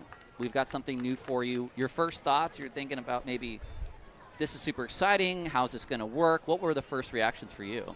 I think my first reaction was honestly extremely hopeful that this is exactly what I wanted to happen. I wanted to look out here and see these stands full of people, and there's almost 0 empty seats in here today. So that hope was realized. It's the next pitch to Swenda. It's down low, 2-0. Well, James Collier up in the bullpen. Butts, who has already had one meeting with his manager in this inning. A runner at first. 1 out. Scoreless ball game. It's going to be a 2-0 to Swenda on its way, and it's fouled back to the screen. We're speaking with Nomi Kane, who has designed our baseball cards this year. I'm holding a Connor Richardson. I think this is actually our first set right here. I think so. I think this is the original set. I need one of those. I didn't get one. Oh, well, do you know what? I don't know if Nevada will let you have his, but I might. There's got to be some somewhere. Breaking ball called, strike 2. How many hours did you put into thinking about the design of these cards? Did you sort of burn the midnight oil working through your, I don't know if you're an Adobe product person? I draw in Procreate on my iPad Pro, a little plug for Apple right there, not that they need it. I do think Procreate is the best $7 you can ever spend as a creative. Here's a ball out into center field. Druick into the gap. He will make the catch. There's 2 away.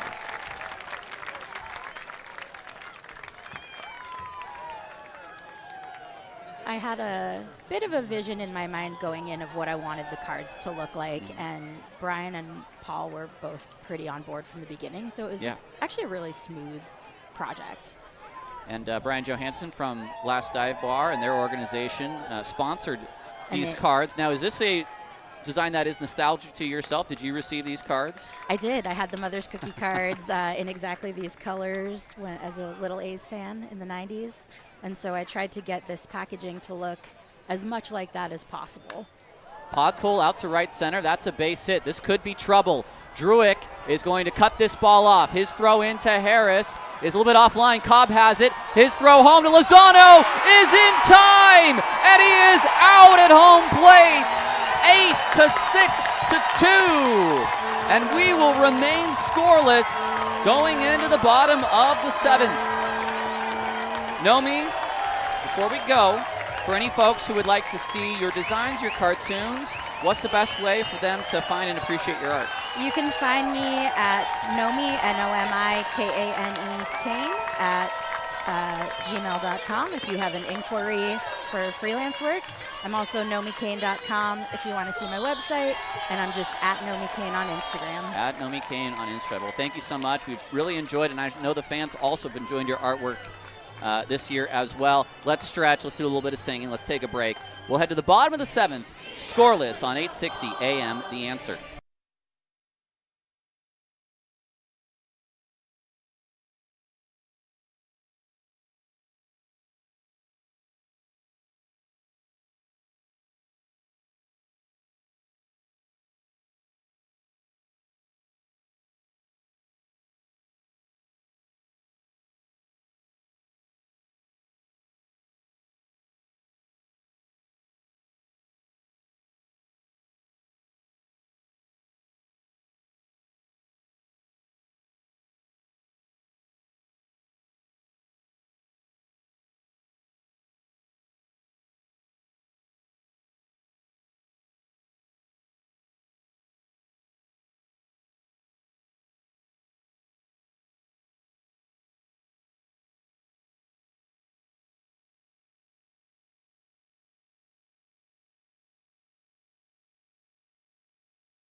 Bottom of the 7th, still scoreless on Ballers Radio.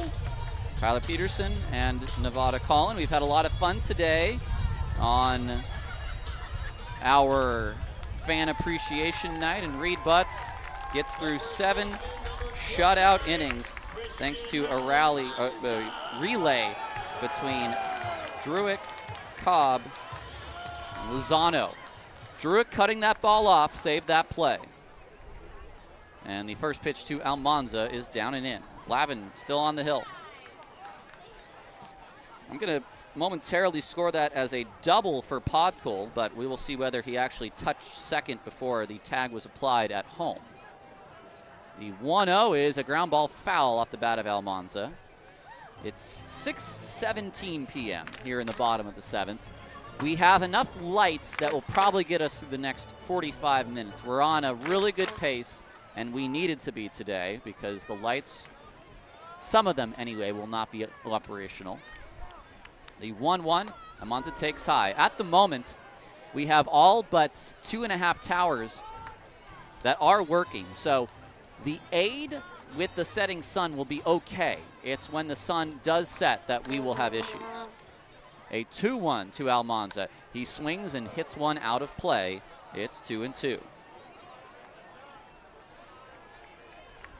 No score in our ball game in the bottom of the 7th. Game 95 of 96. Fan Appreciation Day at the ballpark.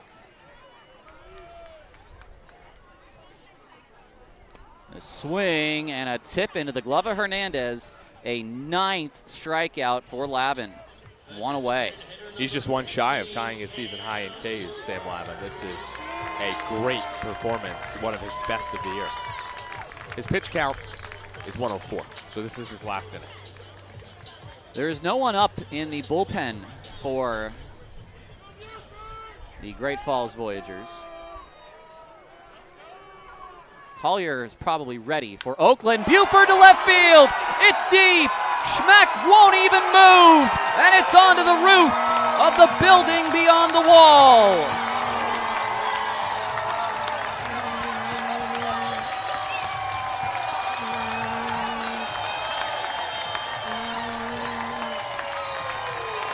A run for Oakland. And of course, it's a scorcher off the bat of Cam Buford. 107 off the bat, 425-foot bomb to left. And Buford hits his 21st of the year to maybe, just maybe, give Reed Butts his 10th win. A long ways to go. But he has certainly put Reed into the pitcher of record category now. Oh no, a solar eclipse. What's happening?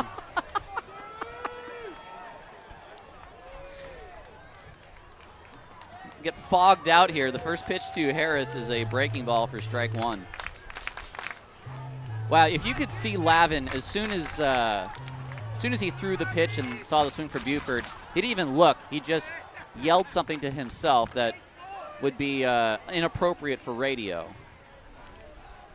The next breaking ball is also a called strike on Harris. It's 0-2. Really? Fiddlesticks is inappropriate for radio? Fiddlesticks. Gall dang it. 0-2 to Harris. Lavin to the plate. It swung on and missed. Harris totally fooled by that breaking ball. Again, that splitter. Ties the season high in Ks for Sam Lavin. One bad pitch, and that is all for him today. Gonna bring up Helmick. 2 outs in the 7th. Ballers do have the lead.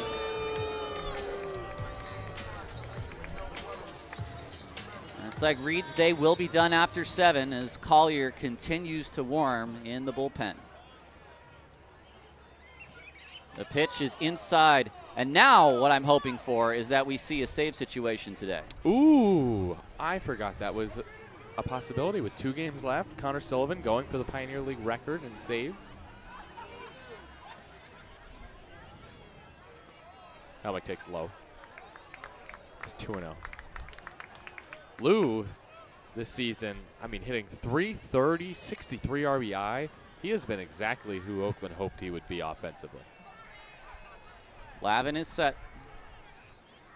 2-0 pitch is a breaking ball called strike one. 111 pitches. We need to see this game through now. This has got to get in. It's a great game. It's a really good game. I would hate to see it wasted on some light failure rule. The 2-1 is a 2-2 called strike.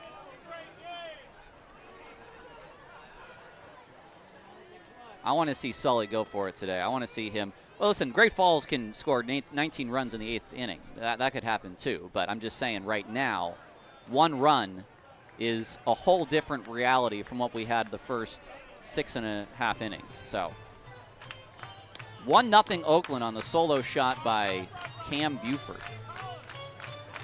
Big number 21 for Cam. Also has 26 steals.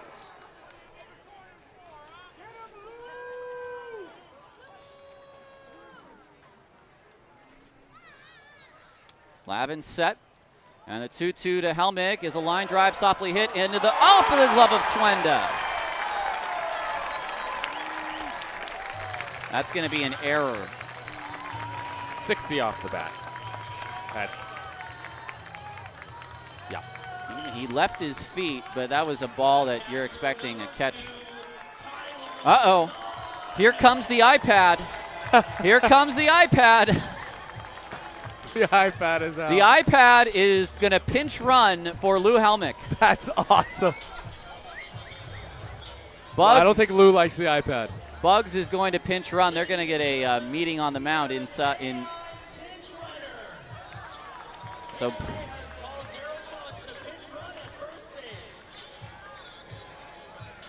there are some boos from the crowd. Oh, gracious. I thought Lozano was getting pulled back. Also, last thing, Podgles is a double. It is a double, okay. As I expected. So Podgles gets a double on the play that ended the night, or I should say ended the inning. Bottom of the 7th. We got to get to the top of the 9th. Listen, umpires will do everything to get this game in.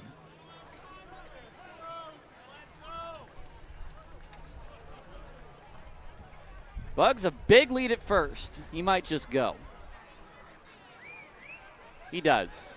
It swung on and fouled away. AI called a hit and run. Just kidding. I don't think so. Bottom of the 7th, 1-0. Ooh. Speaking of no runs, how about no hits?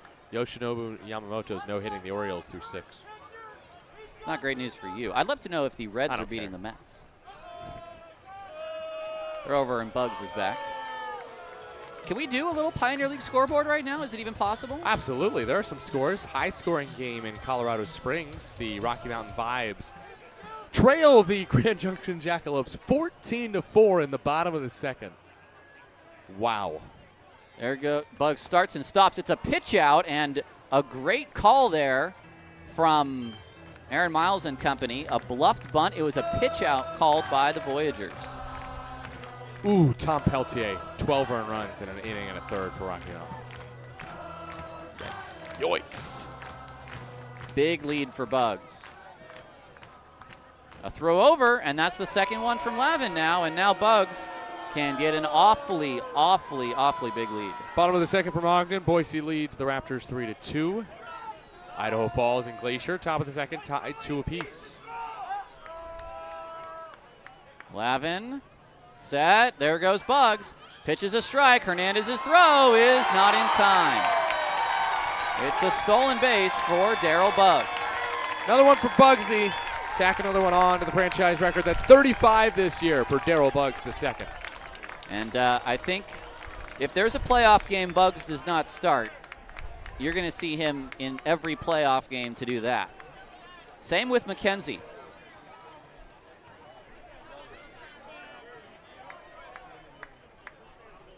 Lozano takes way high. 1-0 Oakland here in the bottom of the 7th.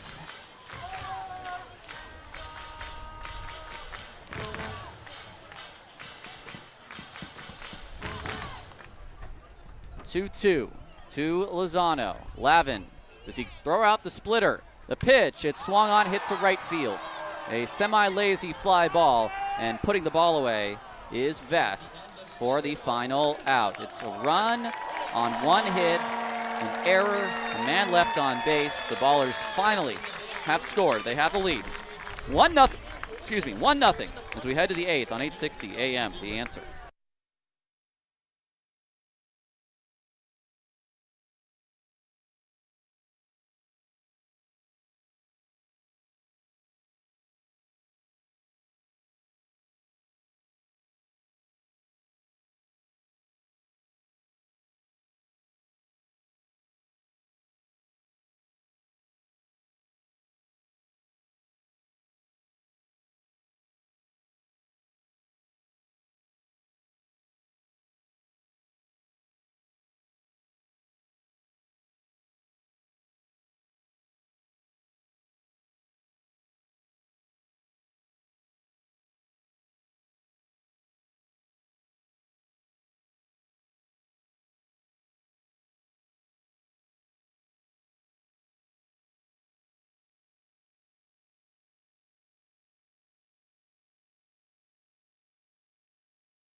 Top of the 8th inning, a new arm for Oakland. It's the right-hander, James Collier. He comes on for Reed Butts, who has had an excellent game today. 7 shutout innings for Reed, who is the pitcher of record. It's a 1-0 Oakland lead. Butts, 7 innings, 4 hits, no runs, a walk, and 4 strikeouts. Collier's been one of Oakland's most consistent arms all season, and as far as a first year out of the bullpen, it's been almost all great things. Yep. 3.83 ERA, 3-0 record, 35 appearances, 42 and a third innings, 17 walks, 55 strikeouts for the 26-year-old righty from Hayward, California. Looking for his 7th straight scoreless appearance. Hernandez, Vest, and Corona. First pitch, breaking ball is high. 1-0. It is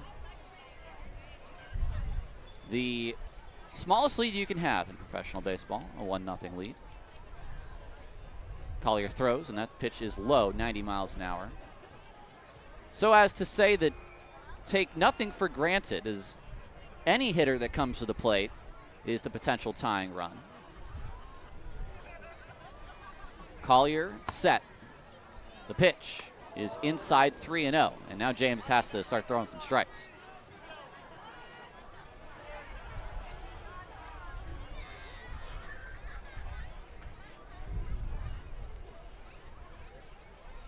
Collier is set, and the pitch is high for ball 4. It's a 4-pitch walk out of the bullpen for James Collier. Well, not the start that he wanted, but let's see if Collier can roll up a twin killing. Ballers have already rolled up 1 double play today. You got a bunt here from Vest? Let's see.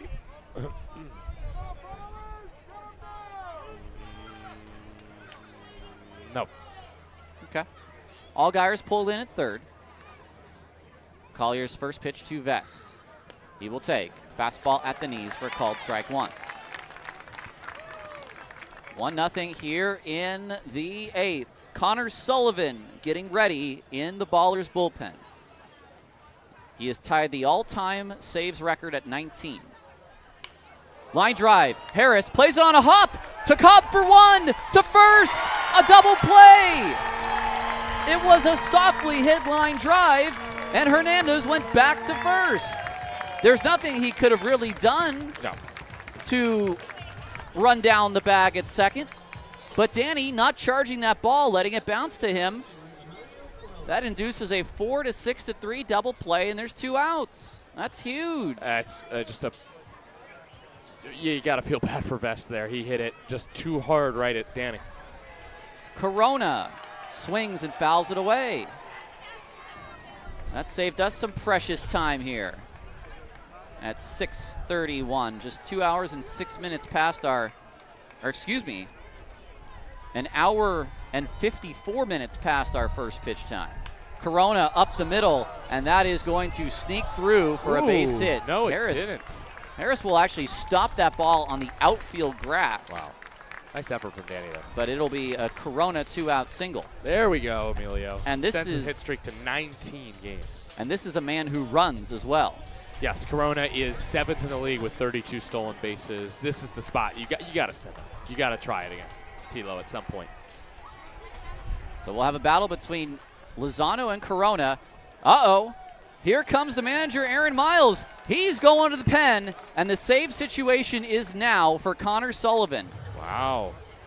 AI pitching change or not. This might be a light-induced pitching change. Yep. Connor Sullivan is coming into this game. 2 outs in the 8th. 1-0 Oakland on 860 AM, The Answer.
And I'm David Hasselhoff. Welcome back to Ballers Baseball on 860 AM The Answer. It's 1-0 Oakland here in the bottom of the the top of the 8th inning.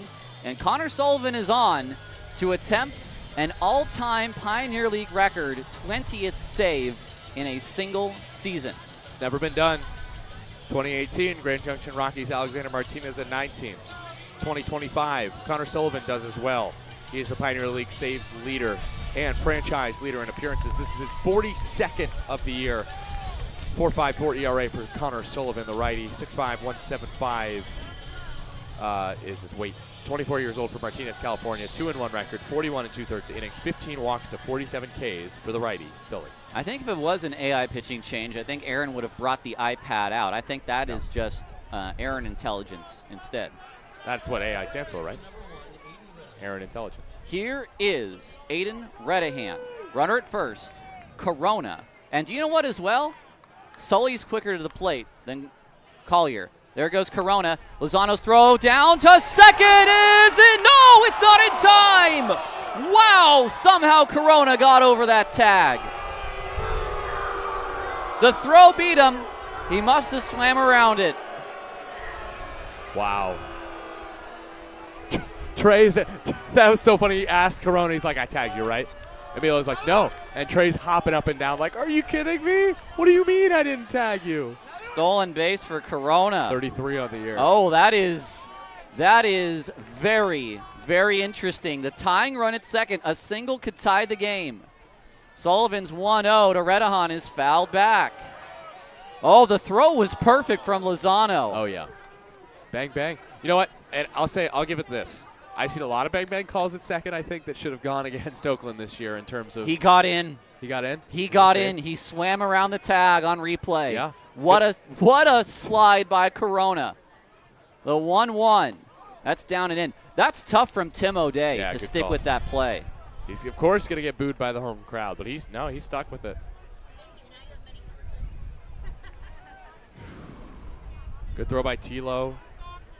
Quick to the plate from Sully. Just a great slide from Corona. That's why he's so good at stealing bases. 2-1 to Redahan. It's a ground ball to Harris. He takes it. His throw to first is in time, and the 8th is over. We head to the bottom of the 8th. Ballers lead 1-0 on 860 AM The Answer.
It's the bottom of the 8th. Oakland leads 1-0. Connor Sullivan is in a save situation no matter what happens here. In the bottom of the 8th, he came in a 1-0 game in the top of the inning. 3 ballers, Allgaier, Cobb, and Santos to face the new pitcher. It's an old friend, somewhat, Cam Cowan. Cam Cowan is an interesting case. He was the Glacier closer at the beginning of the year, but despite only getting, he only got 1 save. That should tell you all you need to know. 22 2/3 innings for Glacier and a 7.15 ERA. Now with Great Falls, he has a 1.8 ERA, 10 appearances, and 10 innings, 6 hits, 13 walks, 9 strikeouts. So you can tell a really good ERA with Great Falls so far, 1.8 for Cowan, but the right-hander has walked 13 and struck out 9. Here's hoping the Ballers can get some more run support for Sully as he goes for that 20th save, or Cowan can pitch a 1-2-3 inning to quickly get us to the 9th. Allgaier, the first one up. Also, credit to Sam Lavin today. 7 innings, 4 hits, 1 earned run, a walk, and 10 Ks. Lavin has now gone 3 straight quality starts to end the year. First pitch is off the plate at 96. Yeah, Cowan can dial it up. All I'm saying, Tyler, Sam Lavin, don't look at the ERA when you're looking at maybe players to bring in for next year. A 1-0 pitch, high and away at 97. Well, I was going to say, they've snuck us through now 4 starters, even Serwinski. Yep. 5 earned in 5 innings. No, actually, that was the worst day. The 2-0 is fouled back at 96. I'm going to say this. Lavin's from Algonquin, Illinois. If he ends up in the American next year, I will not be shocked. This is a guy that can definitely have some upward trajectory. 23-year-old, just out of George Mason this year. He's got some good stuff. He certainly has got a good splitter. Cowan's got a good fastball. The 2-1 on its way is down low. It's 95 miles an hour in the dirt. Did you already bring up the walk-off? Cam Cowan, you may remember, was part of June 17th. The June 17th walk-off for the Oakland Ballers.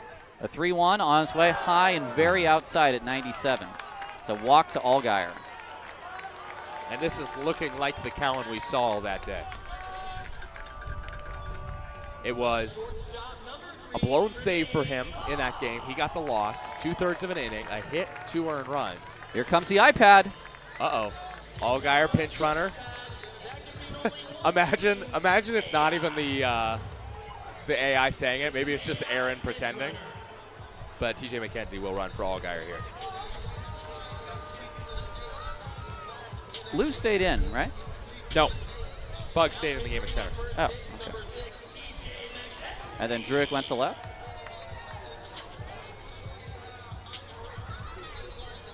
Yes. Okay.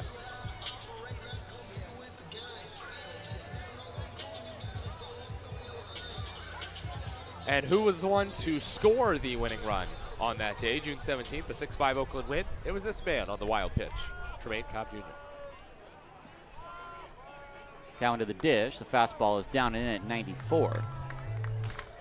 Cowan this season against Oakland, 6 appearances, 0-1 record, 5 2/3 innings, only 4 hits allowed, but 7 walks, 2 hit batters, and a whopping 10 Ks. Formerly of the Cincinnati Reds system, Cam Cowan. Fastball is up and in at 96.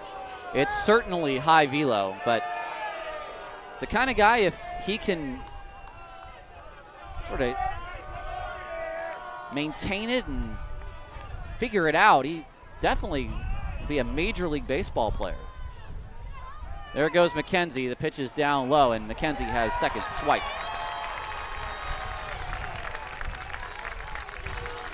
McKenzie continues to add to his stolen base total.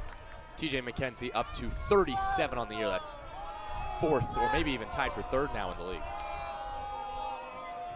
Cowan to the plate. Way high at 95. It's ball 4.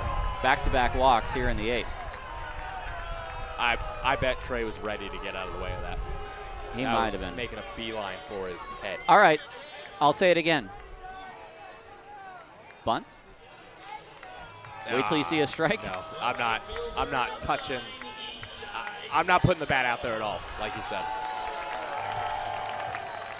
1-0 Oakland in the bottom of the 8th. Ballers are trying to get through 9 innings before the sun goes down because not all our lights are working. Shadows are creeping. Quite ominous from right field.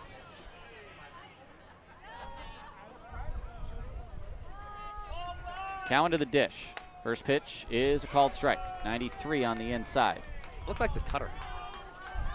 McKenzie at second, Cobb at first.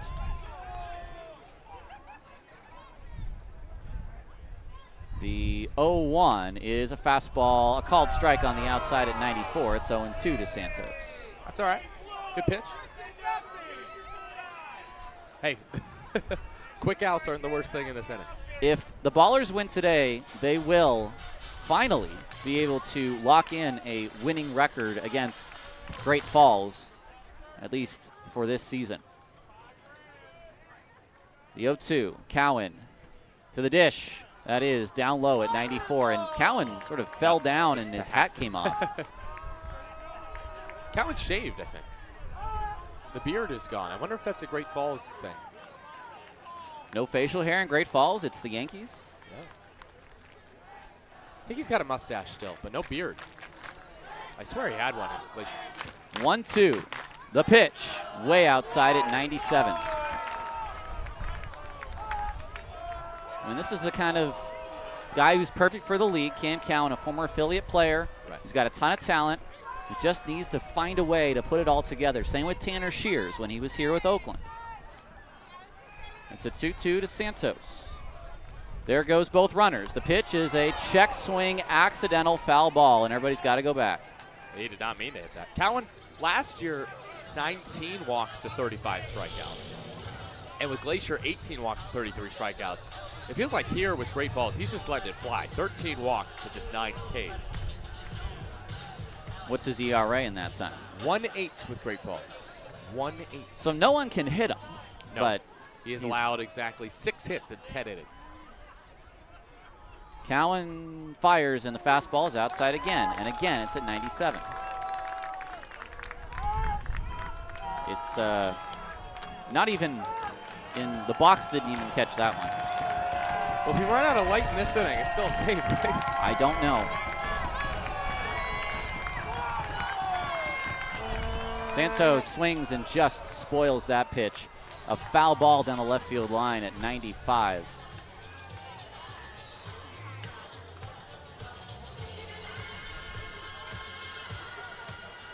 It's still plenty light out. I know we're making it out to seem a lot worse than it is. I'm just a little worried.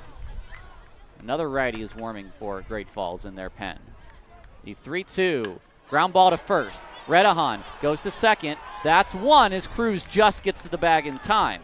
A fielder's choice as McKenzie goes to third and Cobb is out 3-6.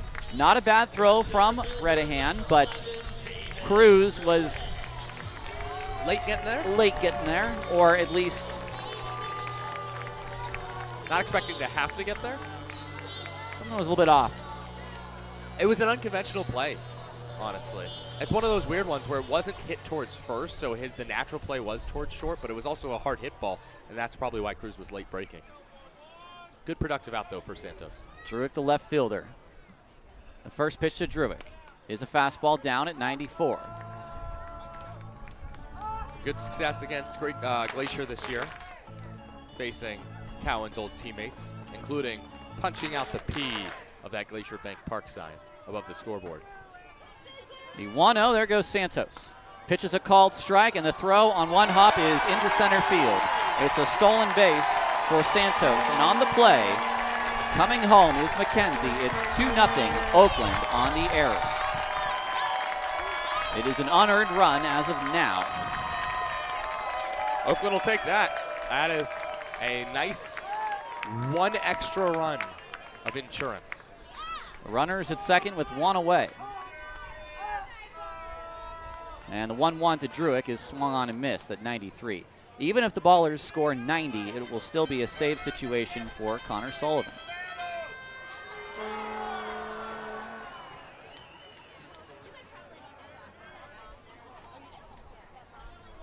The 1-2. Cowan fires, and it's down and away at 93. To give you an idea of how tough it is to do what Sully has done, the unaffiliated record for a closer for saves was Sam Hellinger with 17 in 96 games. And that really gives you an appreciation for the affiliate record. Druick towards second, backhanded by Fritz. His throw to first is in time for the second out on the play. Santos goes to third, and now they're going to backdoor Santos at third, and they are going to catch him 3-5 on the out. And the inning is over. We'll take a break and come back for the top of the ninth. It's 2-0 Oakland on 860 AM, The Answer.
It's the top of the ninth.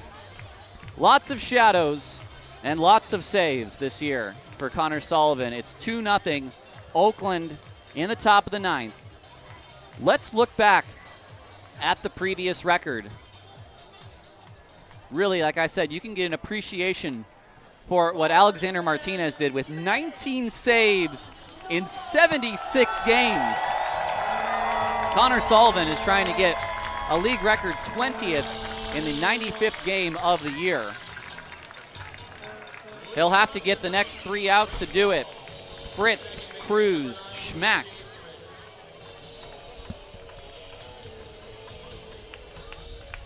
From the windup, Sully throws. Fritz, ground ball, stopped by Allgaier. It's underneath him.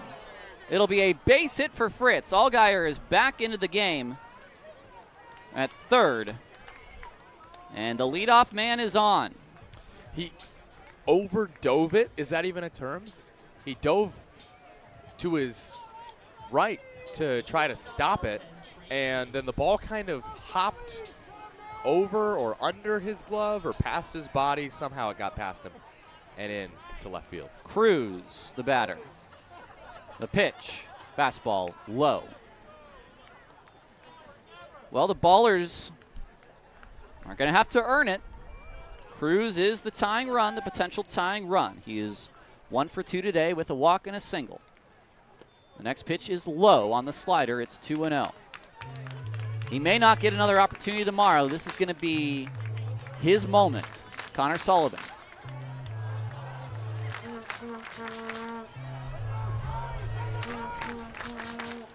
In front of over 3,000 fans at Raimondi, the 2-0 is hit down the left field line. Over is Druick, and he will make the catch. 1 away in the ninth. 2 to go. How about Connor Sullivan, huh, Tyler? He came into this team last year and immediately made an impact. It was pretty clear that he would be the closer this year if he were to come back. And now this year, not only has he been a reliable closer, he's just maybe about to set a record that was not that easy to break. Schmack to left, fairly deep, gone. Game is tied. A fastball that was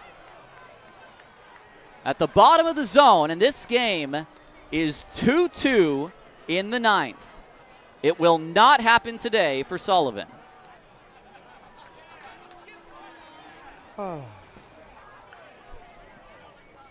Well, credit to Schmack. 90 off the bat, 351 feet to left field, and that's his 6th of the year. Game time glass. Wenda now. To center, Bugs back into the alley. Bugs will run this ball down, and there's 2 away.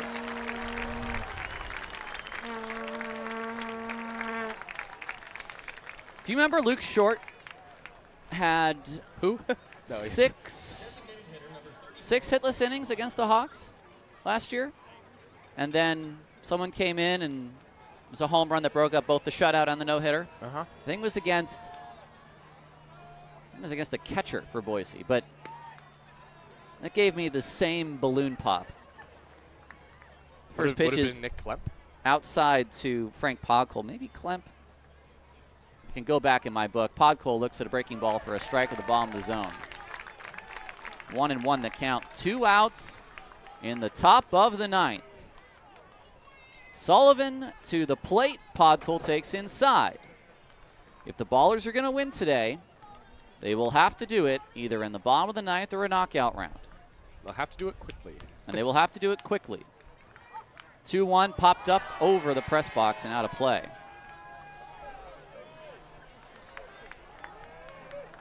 A disappointing turn of events for Ballers fans. The 2-2 on its way. It's a ground ball down the line and foul, just barely foul. Nearly skipped over the bag for Podkol, who already has doubled once today.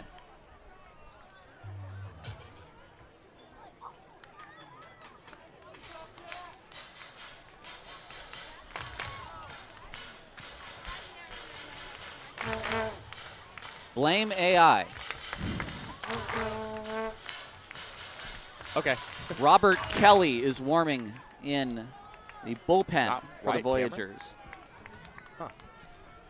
I don't think we've seen Robert Kelly. Not a safe situation. So. The 2-2. Podkuhl takes a breaking ball outside.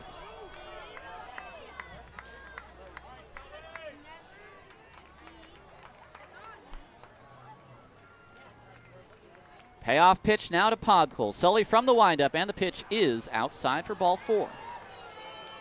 Well, he was given the opportunity. He just could not get it done today. But you like Aaron Miles in the bottom of the 8th, knowing it's a 1-0 game, not knowing if the Ballers are going to score 10 in the next inning, saying, I want my guy out there knowing it's a safe situation. He was given the extra run as well. Yep. Now credit to Aaron Miles. Made all the right moves today. Reed Butts will not get his 10th win, unfortunately. Sully will not get his 20th save. But perhaps the Ballers can still send the fans home happy. First pitch to Hernandez is swung on foul back. A little bit of the day game against the Vibes as well. This is the same sort of air going out of the balloon when it could have been a clinching scenario. Yes. The pitch is foul back. The other thing that's kind of tough is that we will not see a 10th win for Reed Butts. Yep. And I don't know that Tanner is going to go more than 40 pitches tomorrow. We may not see a baller get to 10 wins this year. Maybe next year.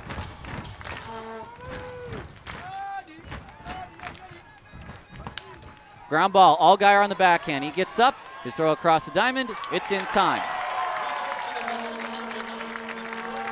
1 run to go home as we head to the bottom of the 9th. Otherwise, a knockout round on 860 AM The Answer.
A dramatic turn of events here in the 9th inning. Tyler Peterson and Nevada Cullen with you in what is the second to last game of the season.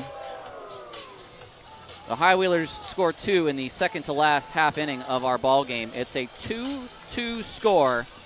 A new pitcher for the Voyagers, Robert Kelly, the right-hander, comes on after Cam Cowan goes 1 inning of hitless ball, but not runless ball, as he allowed 2 walks and an unearned run that came around to score. But Kelly is coming in trying to send this game to the knockout round. Robert Kelly, a right-hander, 5'11", 190, 24 years old, from Vienna, Virginia, and out of West Virginia Tech at NAIA school. Kelly, 5.06 ERA in his first pro season, 3-2 record, 29 appearances, 32 innings, 18 hits, 18 walks rather, 36 Ks. Saturday against Glacier did give up 1 earned run in 1 inning. And if he gives up a run in this one, it's over. Almanza, Buford, and Harris, certainly a trio you'd love to have up in the 9th. The first pitch from Kelly on its way, and Almanza takes low. 72 wins for Oakland on the year. Can they make it a 73rd?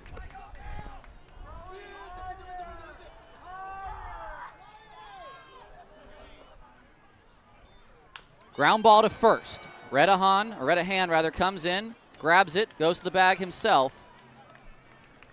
1 out.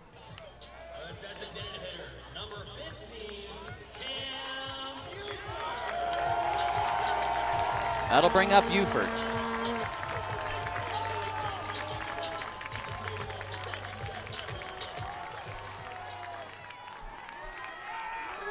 Buford homered to give the Ballers a run in the 7th. Kelly to the plate, and Buford looks at a fastball for a strike on the outside. Ballers have 2 more challenges. They can use them up to 3 times. Great Falls has all 3. The 0-1, Buford looks just off the plate. It's challenged by Great Falls. Great Falls has 2 left.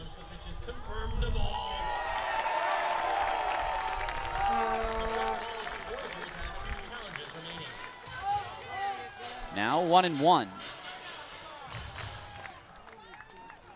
Kelly to the dish. That's down low on the off-speed pitch.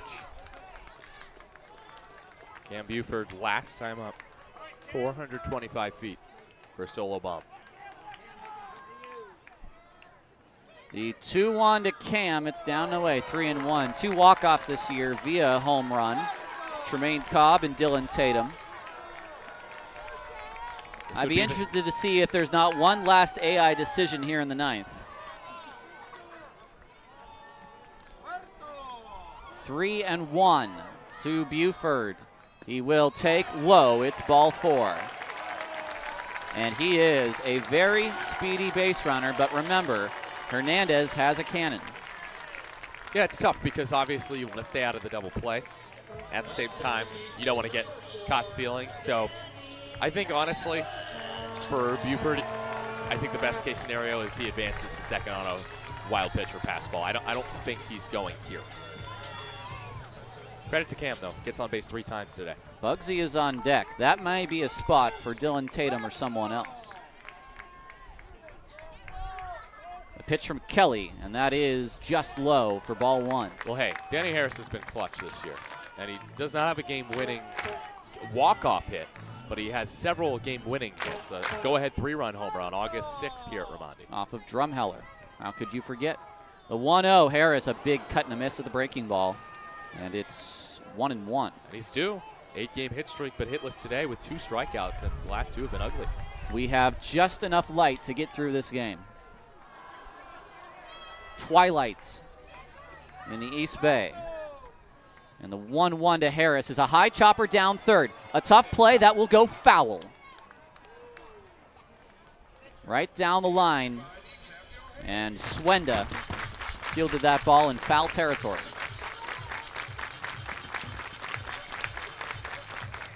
That was the fastball. Harris's kryptonite tends to be the breaking ball.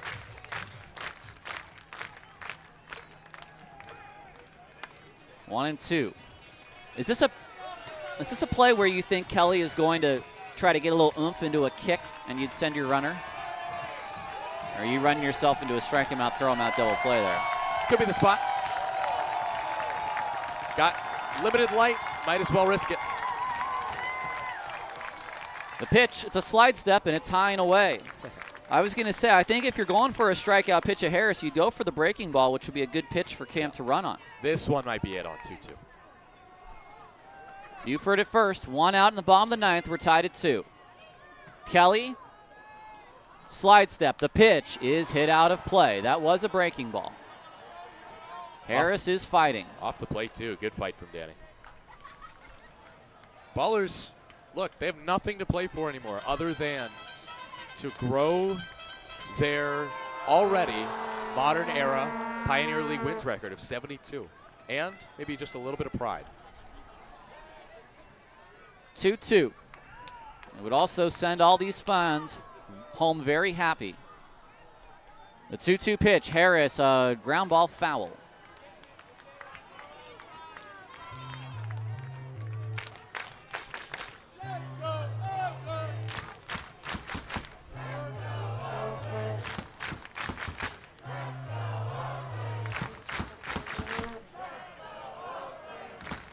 Another 2-2. Buford has not tried to run yet. Harris pops it up on the infield. Here comes Redahan in. He is there and he makes the catch, and there's 2 away. Darryl Buggs will come out for his first at-bat of the ball game.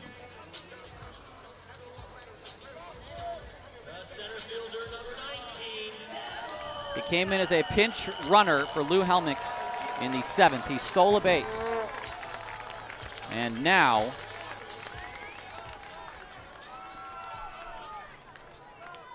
maybe this is a spot where you send Buford. Unless Buggs wants to hit one out. The first pitch, Darryl takes high and away. Well, he's been hitting for more power of late, up to 5 homers. Feels like he doesn't have one in a little while, though. Tatum, Leahy, O'Hara, the remaining batters on the bench. Bugsy looks at a strike at the knees. He's got the choke going right now. I think close. You got a challenge here. 2 outs, bottom of the 9th, tied at 2. Buford a decent lead from first. And now Kelly, his kick and his pitch, and Buggs takes a fastball at the top of the zone. It's 1-2. Just for laughs, August 15th at Rocky Mountain in Colorado Springs. It was Buggsy's last homer.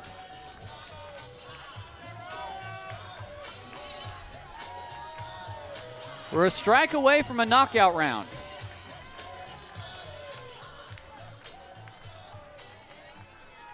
Kelly is set. The pitch to the plate, there goes Buford. It's high and away. The throw from Hernandez is going to hit Cam. It's a stolen base. Buford swipes another.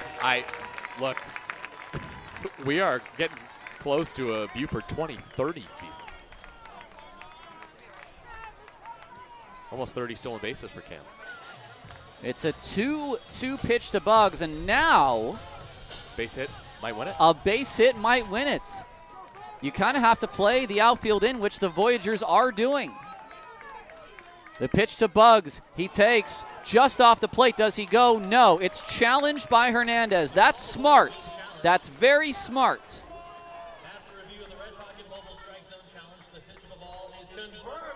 It's confirmed a ball. It's 3-2.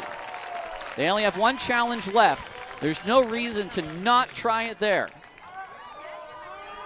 Did not miss by much. Buggsy is in a 3-2 count.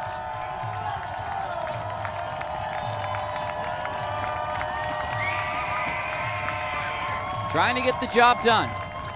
Buford will lead from second. Kelly, the payoff. Buggs, line drive, back into the glove of the pitcher, and the game will end in regulation. Ooh, spicy. Little stare down from Robert Kelly there after making the squeeze. No runs, I like that. No hits, no errors, a man left on base. It's a 2-2 final, and we will go to the knockout round. We'll take a break on 860 AM, The Answer.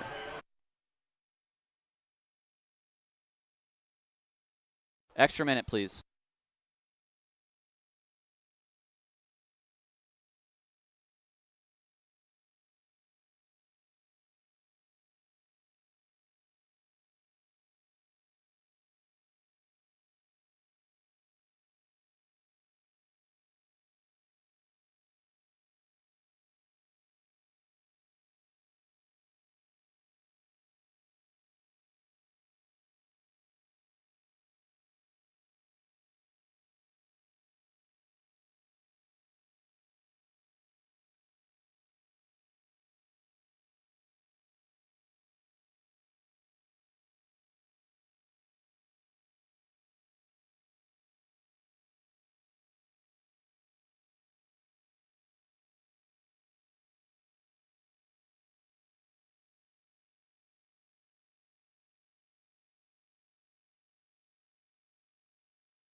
Well, a little drama today. There will be no winning pitcher, there will be no losing pitcher, and there will not be a Pioneer League record 20th save for Connor Sullivan. We will have, however, a knockout round. Oakland this year is 3-3 in knockout rounds. I say with one eyebrow raised. I don't know. Cam's won 1, Trey's won 1, Cam's won 2. Cam has won 2, Trey has won So- 1. Cam has lost 2, A loss and at Cobb Missoula. has lost 1. Or excuse me, technically Cam has lost 3 because Cam was the last hitter in the 4 rounds against the Sky Sox. The first one came on opening night, 5:20 versus Ogden. I have some semblance of who they've gone with in the knockout round, Great Falls, and I think it's Tommy Specht, who competed in one and won 1-0. Cooper Vest lost 1-0 on Saturday against Glacier. But it looks like it will be Frank Podkul today because you can't go with a lefty here at Raimondi. You have to go with a righty, Yeah. unless you're Christian Hall. Unless you're Christian Hall. The game as a contest I can stand up. is not quite over. But the game as a regular baseball contest is over. So we will determine the winner through this swing off. Tyler and I were mic'd up for this game, by the way. Not just. This will Oh. be part of our next podcast episode. Yes. All right. So here we go. Where is Sam? Where's Sam? Where is Sam? go? Yeah, where's Sam? Let me get him. So you better go get Sam because we need a clock.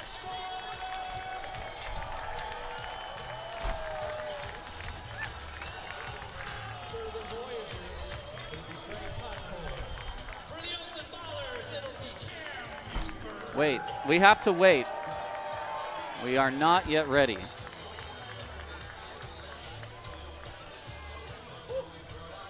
Two minutes on the clock.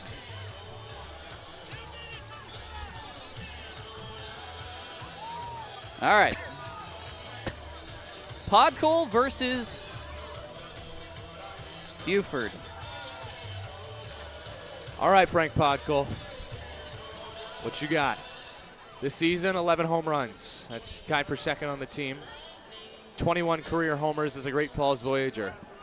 A second-year Voyager, and he wants to make this his long-lasting Voyager moment. All right, the first pitch to Podkul is taken low. We are underway. Podkul swings, pops it up, 1 out.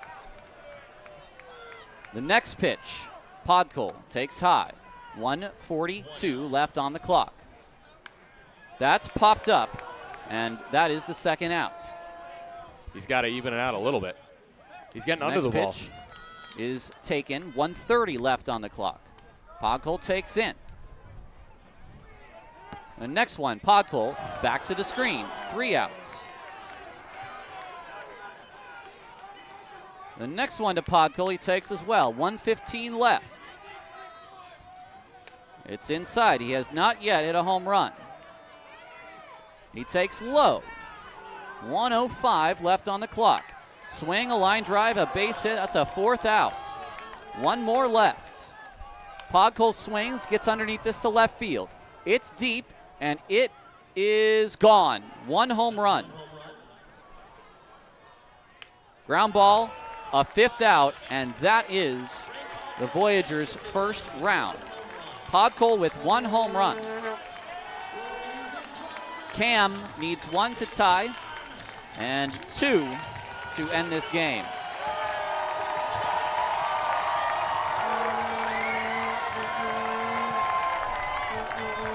Well, Cam's gotten 2 before, that's for sure.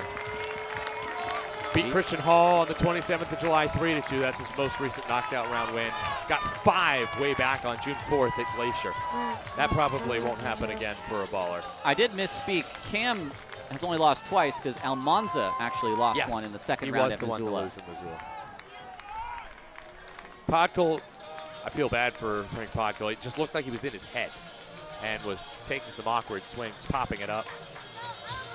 Grant Myers is going to signal the start.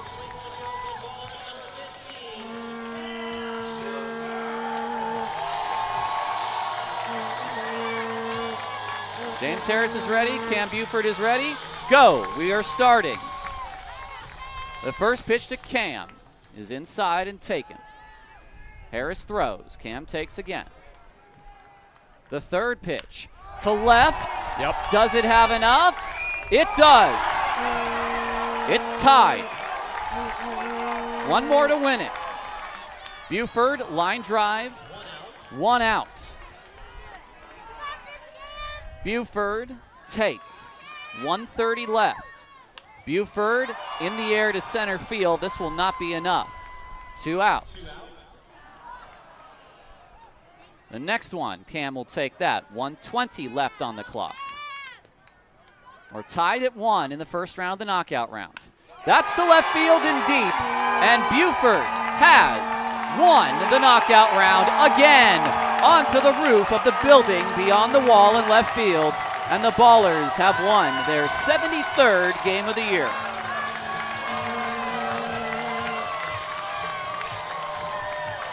Cam Buford hit one 425 in the 7th. The first run of the game came off of his bat. That was one of 4 Oakland hits today, and yet they still somehow win, thanks to Buford's bat in the knockout round. Despite everything we saw today, it's still only 2 hours and 40 minutes long, which is pretty incredible. And I would say that we probably wouldn't have enough light for a 3-hour game, but this one went so quickly today. It is a 2-2 final, and it's going to go 2-1 in the knockout round. We're going to send it down now to Aubrey Tolliver, who has Cam Buford standing by. All right, I am here with Cam Buford. Cam, home run in the game. You win the knockout round. Are you just seeing it big right now? Yeah, I'm pretty much seeing it big. In the game, I know I wanted to stay aggressive. I didn't want to get behind the count, and first pitch I seen, I swung. Is it just so incredible to walk out on this field and know that this Ballers team can come through in any situation? Yeah, it's amazing. Cam,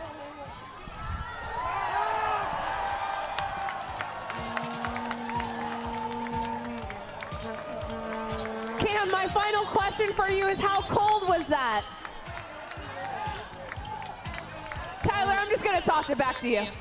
Thank you, Aubrey. A Gatorade bath, actually what I might call an ice bath for Cam Buford, who does, I might say, really encapsulate the term speak softly and carry a big stick. Yeah. He was absolutely stunned by that ice bath. You could tell that was cold. It knocked him just into another dimension. We're going to take a break and come back, wrap things up on our Ballers postgame show right after this on 860 AM. The Answer, the Ballers win in the knockout round 2-1. Just one, please.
Well, what do we think?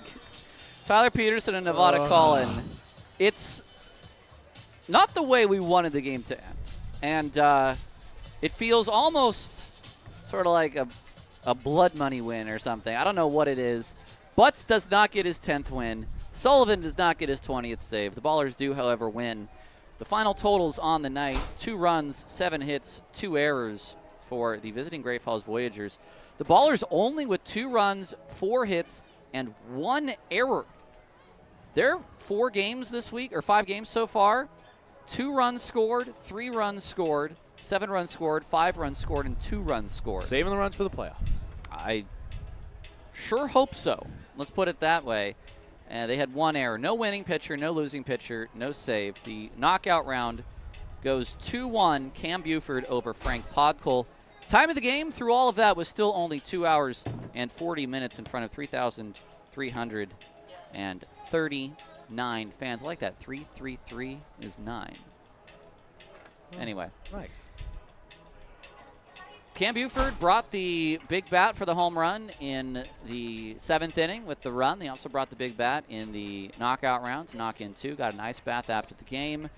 But again, what could have been a shutout from Reed through 7 innings, and he doesn't get the win. Nope. It's just, yeah, a little bit of a bummer. This one. You would hope Silly could have gotten his 20th save today. I don't see him pitching tomorrow. Because you want to rest him as much as you can for the playoffs. And a great season for Sully, but I was hoping for Connor Sullivan to get that save today and go into the playoffs with his head held as high as humanly possible. But unfortunately, he'll have to shake that one off probably going into the postseason. My Sun Devils have tied it up 17 apiece. Oh, by the way, 3 big booms for Cam Buford today. Boom, boom, boom. Sorry, former Costco worker here. What does that have to do with Costco? You don't know the Costco guys? Oh, Tyler. All right, I'm signing off. Tyler, you can wrap this broadcast. All right. Thanks, Vince. All right, Nevada. Well, I want to thank everyone who worked on today's game. Vince and Bryce and Ben. It has been a pleasure to bring you Ballers Baseball today. We'll have one more broadcast for you tomorrow. A 4:35, a special 4:35 start on the final Sunday of the season. And honestly, with how we saw today's game go, I would feel better if we pushed that start time up a half hour, but I don't know if we will. So as of now, it's going to be a 4:35 start tomorrow. We'll see if we can have a game that went as quickly as today. I believe Gabe Tanner will start that game. He will very likely not finish it, as it appears they're getting him ready for a potential playoff start. We'll see you tomorrow at 4:35 pack time. Once again, the final score here from Oakland, a 2-2 final in regulation, and the Ballers win in the knockout round 2-1. Enjoy the rest of your Saturday evening. Go Sun Devils and go Bears.